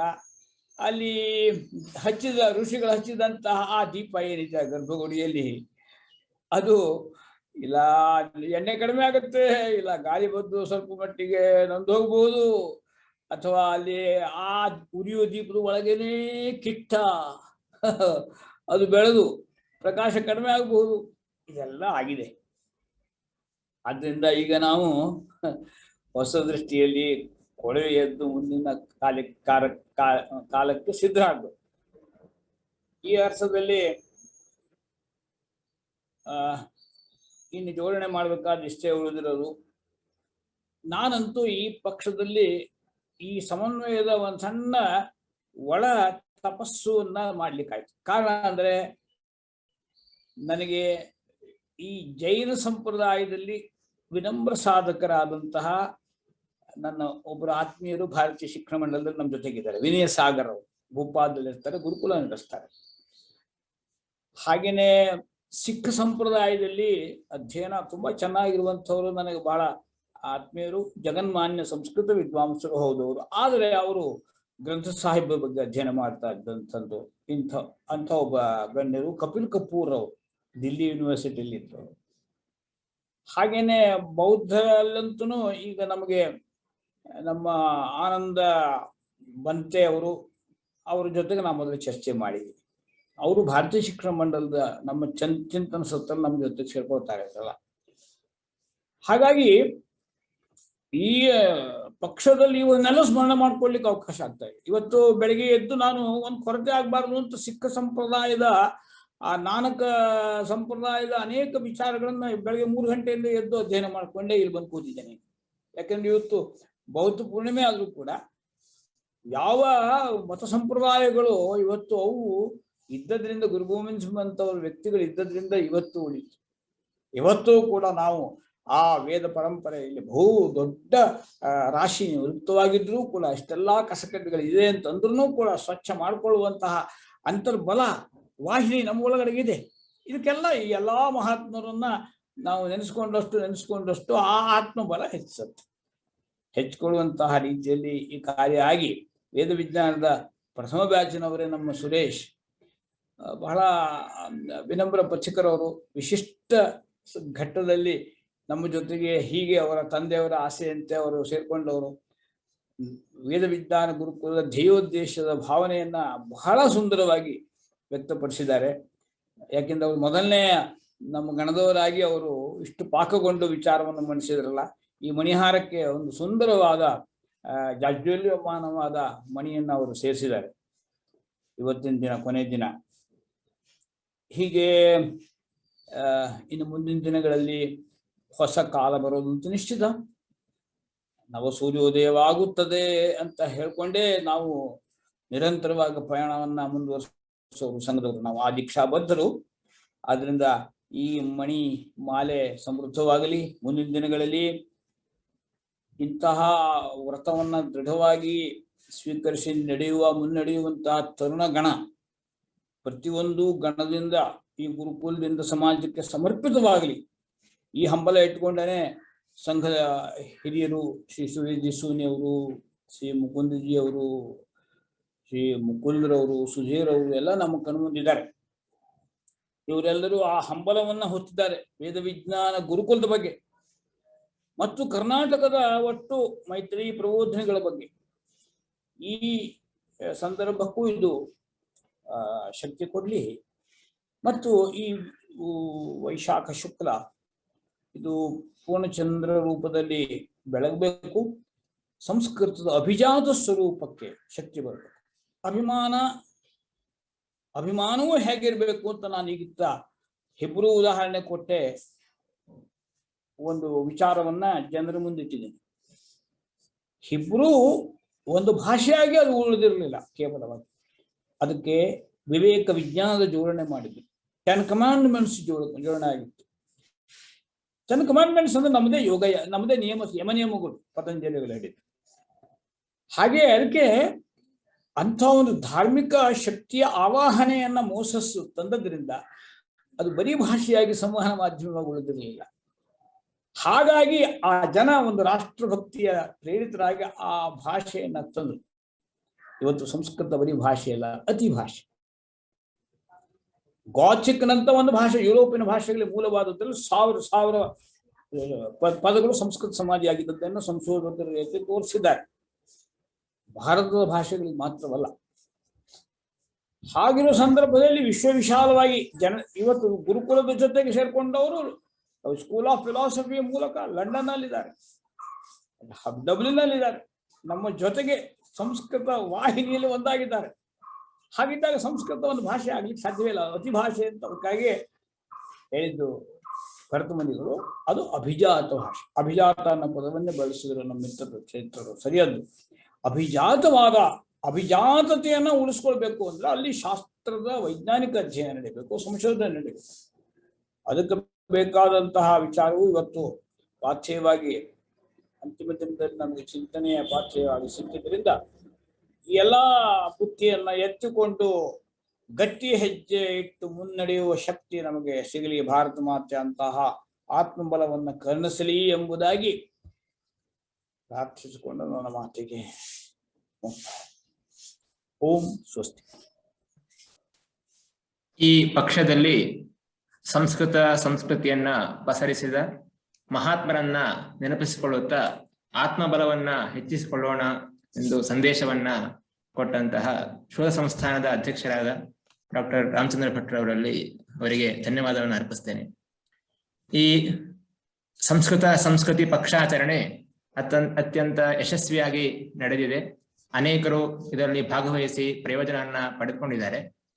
ಈ ಒಟ್ಟು ಕಾರ್ಯಕ್ರಮ ಯಶಸ್ವಿಯಾಗಿ ನಡೆಯಲಿಕ್ಕೆ ಕಾರಣರಾದಂತಹ ಜನಸೇವಾ ಟ್ರಸ್ಟ್ನ ಸದಸ್ಯರಿಗೆ, ಅದೇ ರೀತಿ ಶೋಧ ಸಂಸ್ಥಾನ ಟ್ರಸ್ಟ್ನ ಸದಸ್ಯರಿಗೆ, ಶೋಧ ಸಂಸ್ಥಾನ ಮತ್ತು ಗುರುಕುಲದ ಮಾರ್ಗದರ್ಶಕ ಮಂಡಳಿಯ ಸದಸ್ಯರುಗಳಿಗೆ ಧನ್ಯವಾದವನ್ನ ಅರ್ಪಿಸ್ತೇನೆ. ಅದೇ ರೀತಿ ಈ ಪಕ್ಷದಲ್ಲಿ ಅನೇಕರು ಉಪನ್ಯಾಸವನ್ನ ನೀಡಿದ್ದಾರೆ. ಉಪನ್ಯಾಸವನ್ನ ನೀಡಿದಂತಹ ವಿದ್ವಾಂಸರುಗಳಿಗೆ, ಮುಖ್ಯವಾಗಿ ಈ ಕಾರ್ಯಕ್ರಮದಲ್ಲಿ ಭಾಗವಹಿಸಿದಂತಹ ಎಲ್ಲ ಆಸಕ್ತ ಜಿಜ್ಞಾಸುಗಳಿಗೆ ಧನ್ಯವಾದವನ್ನ ಅರ್ಪಿಸ್ತೇನೆ. ಈ ಪಕ್ಷದ ಸಂದೇಶವನ್ನ ಸ್ವೀಕರಿಸಿ ನಾವು ಮುನ್ನಡೆಯೋಣ ಅಂತ ಹೇಳ್ತಾ ಶಾಂತಿ ಮಂತ್ರದೊಂದಿಗೆ ಈ ಕಾರ್ಯಕ್ರಮವನ್ನ ಮುಕ್ತಾಯ ಮಾಡೋಣ. ಓಂ ಸರ್ವೇ ಭವಂತು ಸುಖಿನಃ, ಸರ್ವೇ ಸಂತು ನಿರಾಮಯಾಃ, ಸರ್ವೇ ಭದ್ರಾಣಿ ಪಶ್ಯಂತು, ಮಾ ಕಶ್ಚಿತ್ ದುಃಖಭಾಗ್ ಭವೇತ್. ಓಂ ಶಾಂತಿ ಶಾಂತಿ ಶಾಂತಿ. ಎಲ್ಲರಿಗೂ ಕೂಡ ಧನ್ಯವಾದಗಳು.